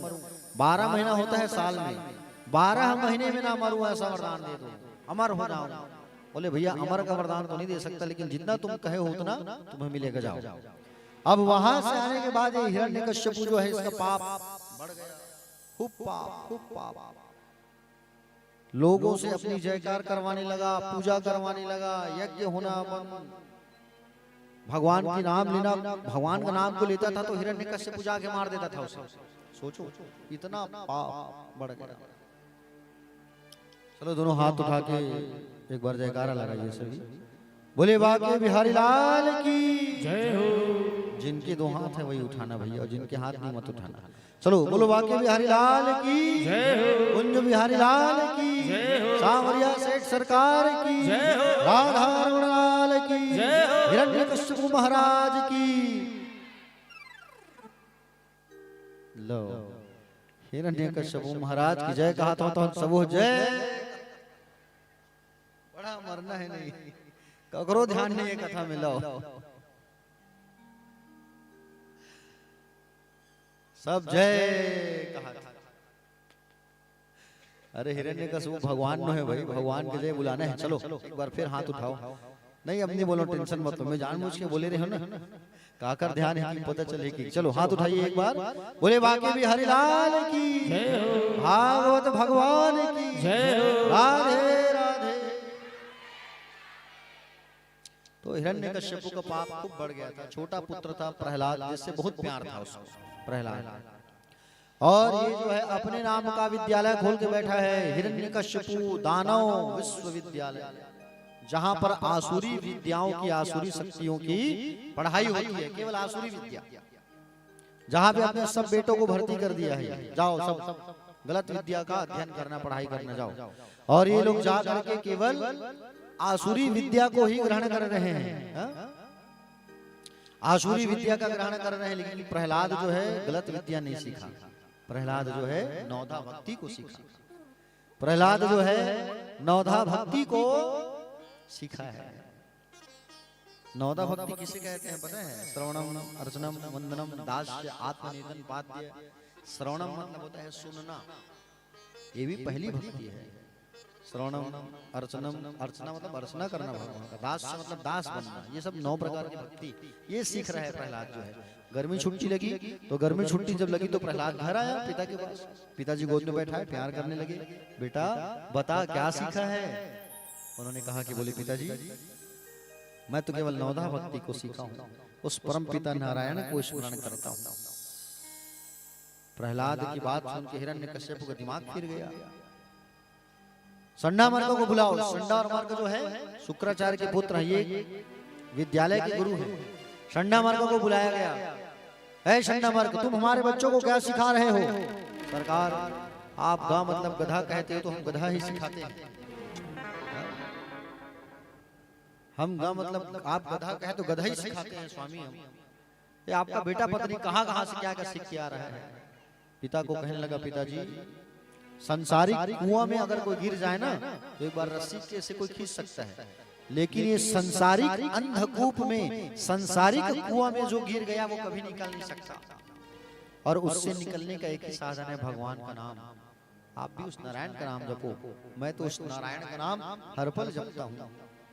ऐसे सिपाही आओ पकड़ो मारो इसे, इतना मारो ऐसा मारो जाओ इसके अंदर से नारायण के नाम का भूत निकल जाए। जाओ सिपाही आए मारने लगे लातों से। केवल प्रहलाद नारायण नारायण नारायण नारायण, केवल नारायण। बाल बांका नहीं हुआ, राको राके साइया मार सके ना कोई, कुछ भी नहीं हुआ। जाओ पहाड़ से फेंक दो उसे। 5 साल के प्रहलाद को पहाड़ से फेंकने के लिए पहाड़ ले गए। फेंक दो पहाड़ से, जाओ। पहाड़ से फेंकने के लिए जब ला रहे थे ना तो माँ लक्ष्मी डरने लगी। माँ लक्ष्मी नारायण से कहने लगी अरे अपने उस भक्त को बचा लो, जाओ भक्त को बचाओ। तो भगवान नारायण कहे अगर तुमको जल्दी है लक्ष्मी तो तुम ही जाओ, जाके उसको बचाओ, मैं क्यों बचाऊं? लक्ष्मी मैया आई और गोद में उठा करके ऊपर ले आई, बाल बाका नहीं हुआ। पागल हाथी के सामने छोड़ दिया गया प्रहलाद को, पागल हाथी के सामने खड़ा कर दिया गया। अरे तो हमारे गणेश जी भगवान है, प्रणाम कर लिया। पागल हाथी पीठ में बैठाया और नगर भ्रमण कराने लगा। कुछ होलिका को बुलाया, होलिका को। होलिका आई और होलिका जो है आई और अपने गोद में प्रहलाद को बैठा करके अग्नि का ताप जलाई, जल के मर जाइए। लेकिन प्रहलाद जो है केवल नारायण नारायण नारायण नारायण नारायण, केवल नारायण। लक्ष्मी मैया आई और उसके शरीर को शीतलता से ढक दिए, एक बूंद अग्नि का आंच अंदर नहीं घुसा। समझ रहे हो ना? अग्नि से मुझे याद आया, अभी एक अग्निकांड हुआ है जयपुर में, इतने लोग जल के मर गए। बाप रे, भगवान भागवत से ही प्रार्थना है कि उन सबकी आत्मा को मुक्ति प्रदान करे। देखे हो ना न्यूज में, जयपुर में अजमेर रोड में, अजमेर जाने वाली जो रोड है वहां पे एलपीजी गैस का टैंक जा रहा था और उधर से आ रहा था बोले लिक्विड वाली एक गाड़ी, ट्रक, उसमें पेंट वेंट कुछ रखा रहा होगा। कोहरे की वजह से दोनों में टक्कर क्या हुई, फट गई टैंकर और ऐसा आग लगा कि उसमें कई गाड़ी जल गए और कई लोग जल जल के मर गए। बताओ, टायर जल गई, गाड़ी, ट्रक, बस 40 से 50 लोगों की मौत की आशंका है। 15 लोग तो ऑन द स्पॉट जल के मर गए, राख हो गए जल के। सोचो आप, और बाकी लोग अभी भी कई लोग अस्पताल में तड़प रहे हैं। 40-50 लोगों की मृत्यु, बताइए आप। ऐसा कांड हुआ है, भीषण कांड। आप मोबाइल में निकाल के देखना, आपको पता चलेगा। तो भगवान से ही प्रार्थना करो कि जो उस अग्निकांड में मर गए उनकी आत्मा को भगवान मुक्ति प्रदान करे। अभी आप भागवत जी के सामने बैठे हो तो भागवत भगवान से प्रार्थना करो, भगवान जी से कि हे भगवान कन्हैया उन सब की आत्मा को भी मोक्ष प्रदान करो। तो प्रहलाद को अग्नि में बैठा के जलाया गया, लेकिन कुछ भी नहीं हुआ, बाल बाका नहीं हुआ। होलिका जल के मर गई और उसी दिन से हमारे देश में होली का त्योहार मनाया जाता है। कौन सा त्योहार मनाया जाता है? होली का त्योहार मनाया जाता है उसी दिन से हमारे देश में। प्रहलाद का बाल बाका नहीं हुआ, कुछ भी नहीं हुआ। हिरण्यकश्यपु जो है सिपाहियों से कहा मर गया कि जिंदा है? बोले जिंदा है सरकार। अच्छा, एक काम करो, इसको भेजो इसके पाठशाला भेजो, और अब सुधर गया तो ठीक है, नहीं तो मैं इसके स्वामी को बुलाऊंगा और मार डालूंगा। प्रहलाद को वापस भेजा गया संडा मरके के यहाँ, और प्रहलाद जी आए, और प्रहलाद जी आए अब तो अपने मित्रों को भी सिखा रहे हैं भगवान का नाम।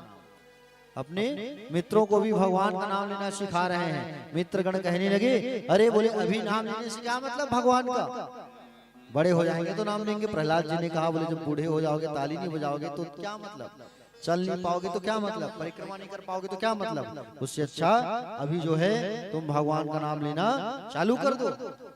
भगवान का नाम नवधा भक्ति जो है सारे मित्रों को सिखाने लगा। प्रहलाद जो है बाल बाका नहीं हुआ, प्रहलाद का कुछ नहीं हुआ। प्रहलाद जो है नारायण नारायण नारायण नारायण नारायण नारायण नारायण नारायण सब सिखा दिया। आओ हम भी नारायण का तुमने गुणगान करते। श्रीमन्नारायण नारायण नारायण, श्रीमन्नारायण नारायण नारायण, श्रीमन्नारायण नारायण नारायण, नारायण नारायण नारायण, श्रीमन्नारायण नारायण नारायण, नारायण नारायण नारायण, श्रीमन्नारायण नारायण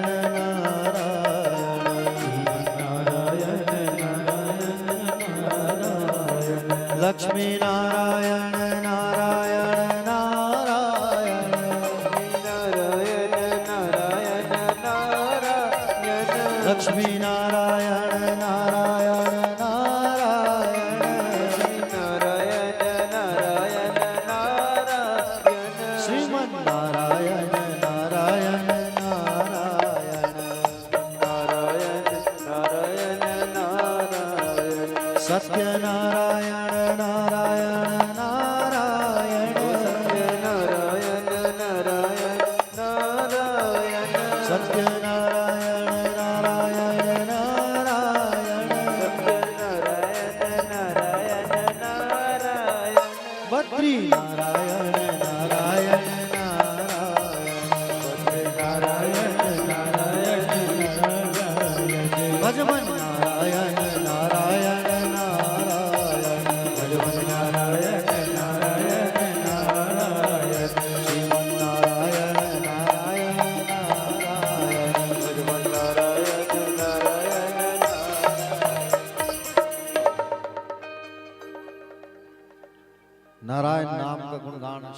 पाठशाला में हिरण्यकश्यपु ने एक सिपाही को भेजा, जाओ देख के आओ जरा क्या चल रहा है वहां। और सिपाही वहां पर गए। सिपाही जब वहां पर गए तब क्या देखा, सिपाही जब वहां जाता है तो देखा कि सब नारायण के नाम का गुणगान कर रहे हैं। संडामर्ग के पास जाके कहे, ए संडामर्ग, अरे हमारे स्वामी का सरकार का बच्चा जो है नारायण नारायण बोल रहे हैं, पकड़ो उसे, मना करो। संडामर्ग आए, प्रहलाद को छुए, करंट लग गया नारायण के नाम का और वो भी नारायण नारायण बोलने लगा। सिपाही आया, सिपाही आकर के हाथ को पकड़े, चुप हो जा भैया। जैसे प्रहलाद को छूते गए जितने लोग सब नारायण नारायण नारायण बोलने लगे, सब नारायण नारायण नारायण नारायण नारायण कहने लगे, कुछ भी नहीं हुआ। अब अंततः सोचा कि बोले चलो मैं खुद जाके देखूं। हिरण्यकश्यपु आने लगा और हिरण्यकश्यपु जो है आया तलवार लेकर के।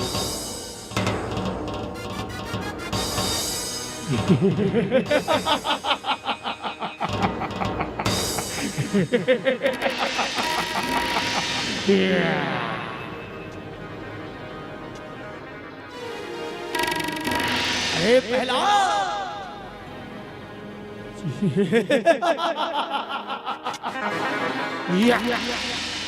क्या बोलता है तू? कण में भगवान है। धरती, आकाश, पाताल, तीनों लोकों में मेरा डंका बजता है। यक्ष, गंधर्व, किन्नर सब मेरे ही चरण दबाते हैं।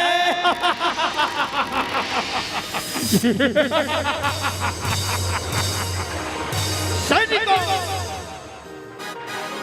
बात तो इसे इसी खंबे से, आज इसके प्राण लेकर ही दम लूंगा।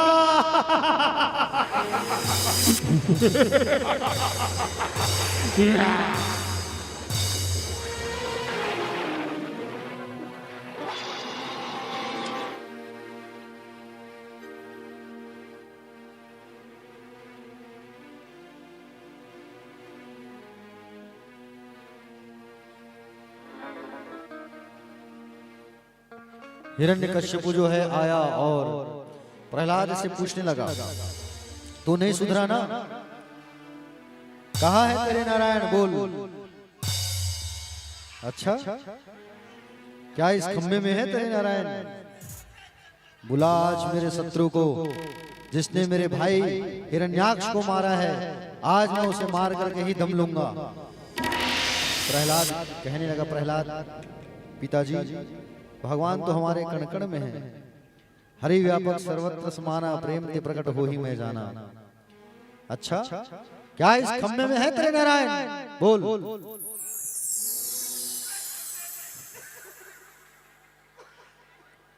हिरण्यकश्यपु से कहने लगा प्रहलाद कि बोले पिताजी आप ही खुद ही जाके कान लगा के सुनिए। और हिरण्यकश्यपु गया और जाके खम्भे में कान लगा के सुनने लगा।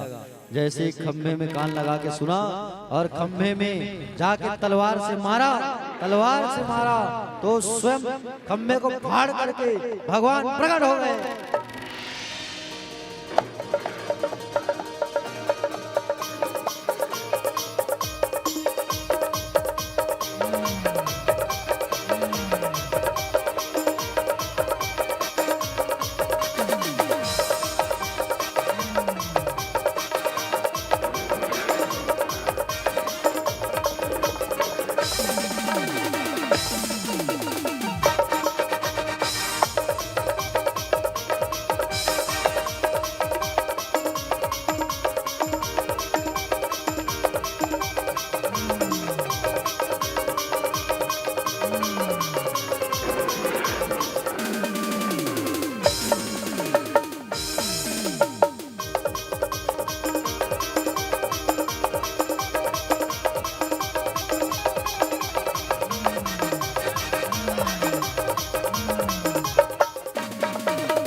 युद्ध करते करते भगवान अपनी गोद में बैठा लिए हिरण्यकश्यपु को और गोद में बैठा करके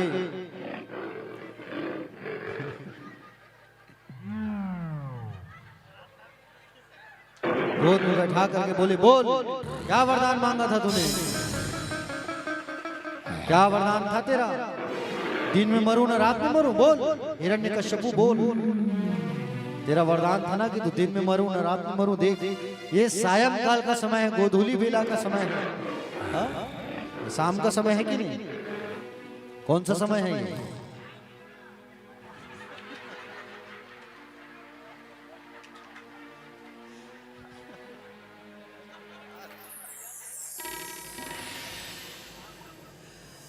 और क्या वरदान था तेरा? अस्त्र से मरूं ना शस्त्र से मरूं। देख मेरे पास कुछ भी नहीं है, ना अस्त्र है ना शस्त्र है, देख मुझे। और क्या वरदान था तेरा? 12 महीने में ना मरूं। ये 12 महीना नहीं, ये 13वां महीना है जो मैंने तेरे लिए बनाया है। 13वां महीना कौन सा? पुरुषोत्तम मास, अधिक मास।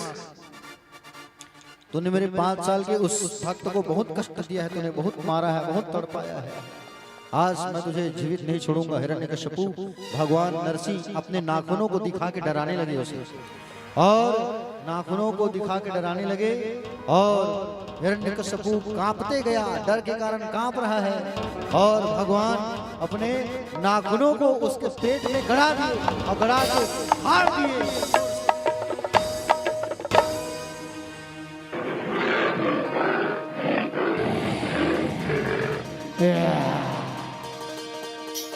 और हिरण्यकश्यपु को भगवान ने अपने नाखूनों से ही उसके पेट को विदीर्ण कर दिया। भगवान ने मारा गया हिरण्यकश्यपु। उसका दिव्य तेज जो पुंज था, आत्मा था, वो जाके भगवान में लीन हो गया। भगवान बड़े गुस्से में थे, नरसिंह भगवान। इनके गुस्से को शांत कौन करे, कौन कर सकता है? तो कहे कि बोले भैया इनकी पत्नी को बुलाया जाए। पत्नी के सामने अच्छे अच्छे लोगों की गुस्सा जो है शांत हो जाती है। तो लक्ष्मी मैया आई। लक्ष्मी मैया जब आई, लक्ष्मी मैया जब आई तो फिर भगवान नरसिंह एक बार जब दहाड़े तो लक्ष्मी मैया डर के भाग गई। प्रहलाद को सामने किया गया, भक्त प्रहलाद जी सामने खड़ा किया गया प्रहलाद को। भगवान का सुंदर प्रणाम करने लगे प्रहलाद जी। प्रहलाद जी कहने लगे, ब्रह्मादेह सुरगणाम मुनियोथ सिद्धा सत्वैतान मतियो वचसाम प्रवाहे नाराधितुम पुरु गुणे रघुनाथि विप्रुहा किम तोष्टुमर्हति समे हरि रुग्र जाति। बोले हे प्रभु, आप ब्रह्मा आदि मुनि सिद्ध, इनकी मति तो सत्व गुण से युक्त होती है। जब आप इनकी स्तुतियों से आप प्रसन्न नहीं होते तो मुझ राक्षस जाति से उत्पन्न बालक की स्तुति से आप कैसे प्रसन्न होंगे? किंतु हे प्रभु, मैं ये भी जानता हूँ आप धन से, कुलीनता से, तपस्या से, ओज तेज प्रभाव बल आदि से संतुष्ट नहीं होते। आप केवल भक्ति से प्रसन्न होते हैं। प्रभु, आज जो सौभाग्य मुझे प्राप्त हुआ है मुझ राक्षस कुमार को, वैसा सौभाग्य आज तक किसी को नहीं मिला है। आप अपने कर कमलों को मेरे सिर पर रख दीजिए। सुंदर भगवान अपनी गोद में बैठाए और गोद पर बैठा के भगवान जो है प्रेम करने लगे प्रहलाद को, और प्रेम से उनको सलाहने लगे। भगवान को डर था कि मेरे नाखून इसके शरीर को खरोच ना दे, डर रहे थे भगवान। भगवान ने कहा, मांगो प्रहलाद, क्या मांग रहे हैं? प्रहलाद ने कहा, यदि राशीष में कामान वरा सप्तम वर दर्शक कामनाम द्व संरो भवतस्तु वृणे वरम। हे प्रभु, मुझ में मांगने की भावना कभी उत्पन्न नहीं हुई है, मैं आपसे कैसे मांग सकता हूँ? बोले प्रभु, बस आपकी भक्ति मुझे प्राप्त हो जाए, बस मुझे और कुछ नहीं चाहिए। आप अपनी भक्ति मुझे प्रदान करो बस। प्यारे भगवान ने कहा, जिस घर में तेरे जैसा वैष्णव पैदा होगा ना, उसके 21 पीढ़ियां उसकी तरह जाएगी। जिस भक्त का तेरे यहाँ, जिसके यहाँ तुझ जैसा बालक आ जाए प्रहलाद, और तू तो धन्य है, हाँ? एक मनवंतर तक तू राज्य करेगा, मेरा आशीर्वाद है। और तुझे मैं आज अपना उपाधि देता हूँ। तुम्हें लोग, मैं तुम्हें भागवत की उपाधि प्रदान करता हूँ। भागवत की उपाधि मिली है प्रहलाद को, क्योंकि प्रहलाद जो है भगवान का भक्त था। प्यारे, बहुत बड़ा भक्त था। और प्रहलाद जो है भगवान का दिव्य दर्शन किया। दर्शन करके भगवान अपने स्वधाम गए। आवेशा अवतार भगवान का 24 अवतारों में से एक अवतार था ये। भगवान जो है भक्त प्रहलाद को और सभी को दर्शन दे करके अपने स्वधाम वापस चले गए। कुछ भक्त कहते हैं, बताते हैं कि भगवान नरसिंह का जो गुस्सा था वो शांति ही नहीं हो रहा था। अंततः उज्जैन नगरी गए हुए थे नरसिंह भगवान, और उज्जैन जब गए तो वहां पर भगवान शंकर सर्वावतार लिए। कौन सा अवतार? सर्वावतार। और भगवान का वहां पर युद्ध हुआ है। हाँ, भगवान युद्ध किए हैं और युद्ध करके भगवान शंकर नरसिंह जी के क्रोध को शांत किए हैं। इसलिए उज्जैन में नरसिंह घाट आज भी है, क्षिप्रा नदी के किनारे, और नरसिंहनाथ जी का मंदिर भी है आज भी वहाँ। हाँ, क्षिप्रा के किनारे पर जरूर जाना आप सब दर्शन करने के लिए। ध्रुव की कथा सुना आपने, आज प्रहलाद चरित्र की कथा सुना। प्यारे भक्तजन, इससे हमको ये शिक्षा मिलता है कि बच्चा कितना भी बड़ा हो, उम्र मायने नहीं रखता, मायने रखता है उसका भाव, कि भाव आप कैसा डाल रहे हो। मायने रखता है संस्कार, कि आप संस्कार कैसा डाल रहे हो। एक बच्चे के अंदर संस्कार देना हमारा कर्तव्य होता है, माता पिता का। आज स्कूलों में संस्कार नहीं मिलता, स्कूलों में तो केवल पढ़ाया लिखाया जाता है। संस्कार हमको अपने बच्चों को घर से देना है। तो आप भी अपने बच्चों को खूब संस्कार दीजिए, और ध्रुव की माँ सुनीति के जैसे भगवान के सामने झुकना सिखाइए, भगवान का प्रणाम करना सिखाइए, कथा मिलाइए, कथा सुनाइए, रामायण पढ़ाइए, रामायण सिखाइए। समझ रहे हैं ना? इस तरीके से आज की कथा जो है यहाँ पूर्ण होती है। मैं अपनी वाणी को यही विराम देता हूँ। कल गजग्रह की कथा होगी, समुद्र मंथन होगा, वामन अवतार होगा, राम अवतार होगा, और इसी समय कल कृष्ण जन्मोत्सव मनाएंगे हम सब मिलके।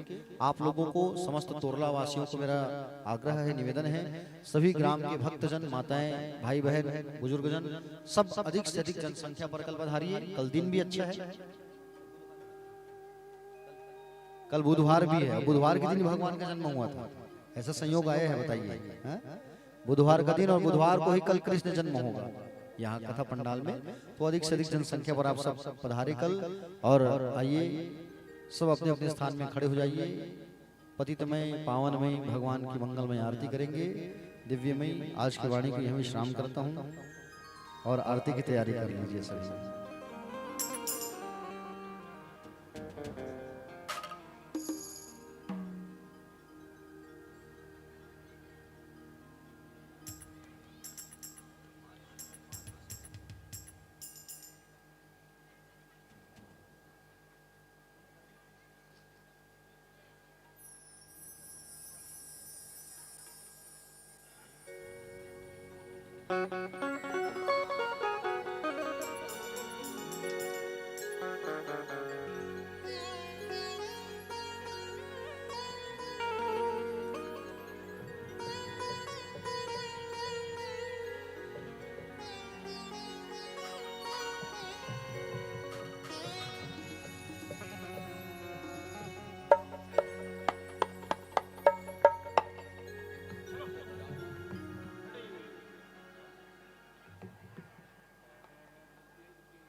नरसिंह कुंवर की, आरती कीजिए नरसिंह कुंवर की।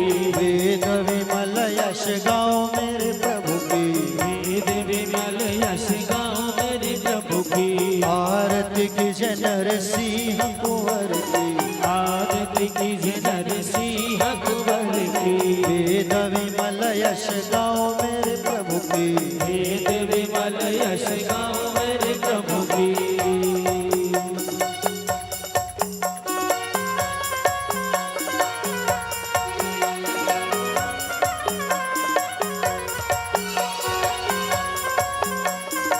जय हो।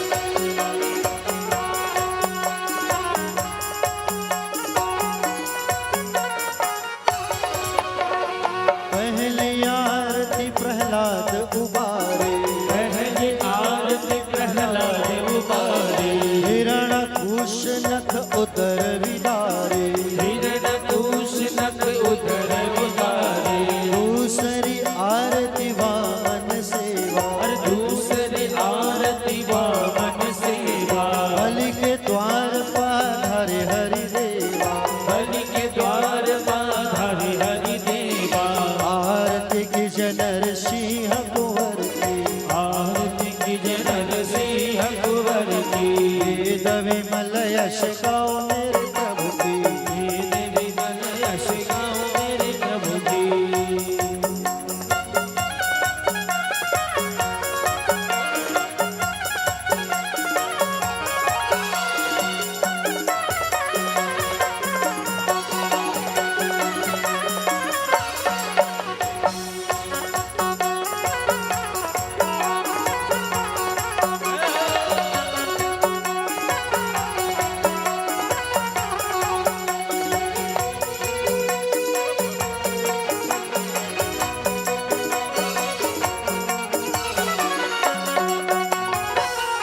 जय हो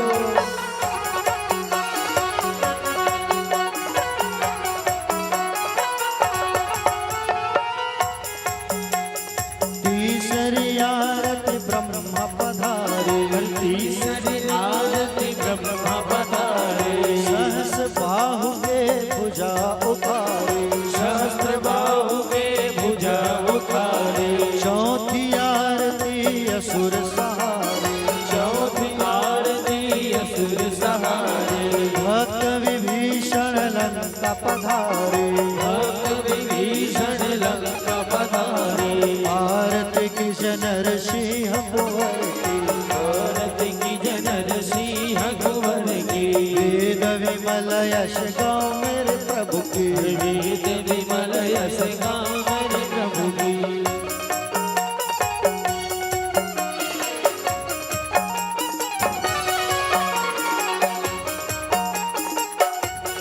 बोले भागवत भगवान की जय हो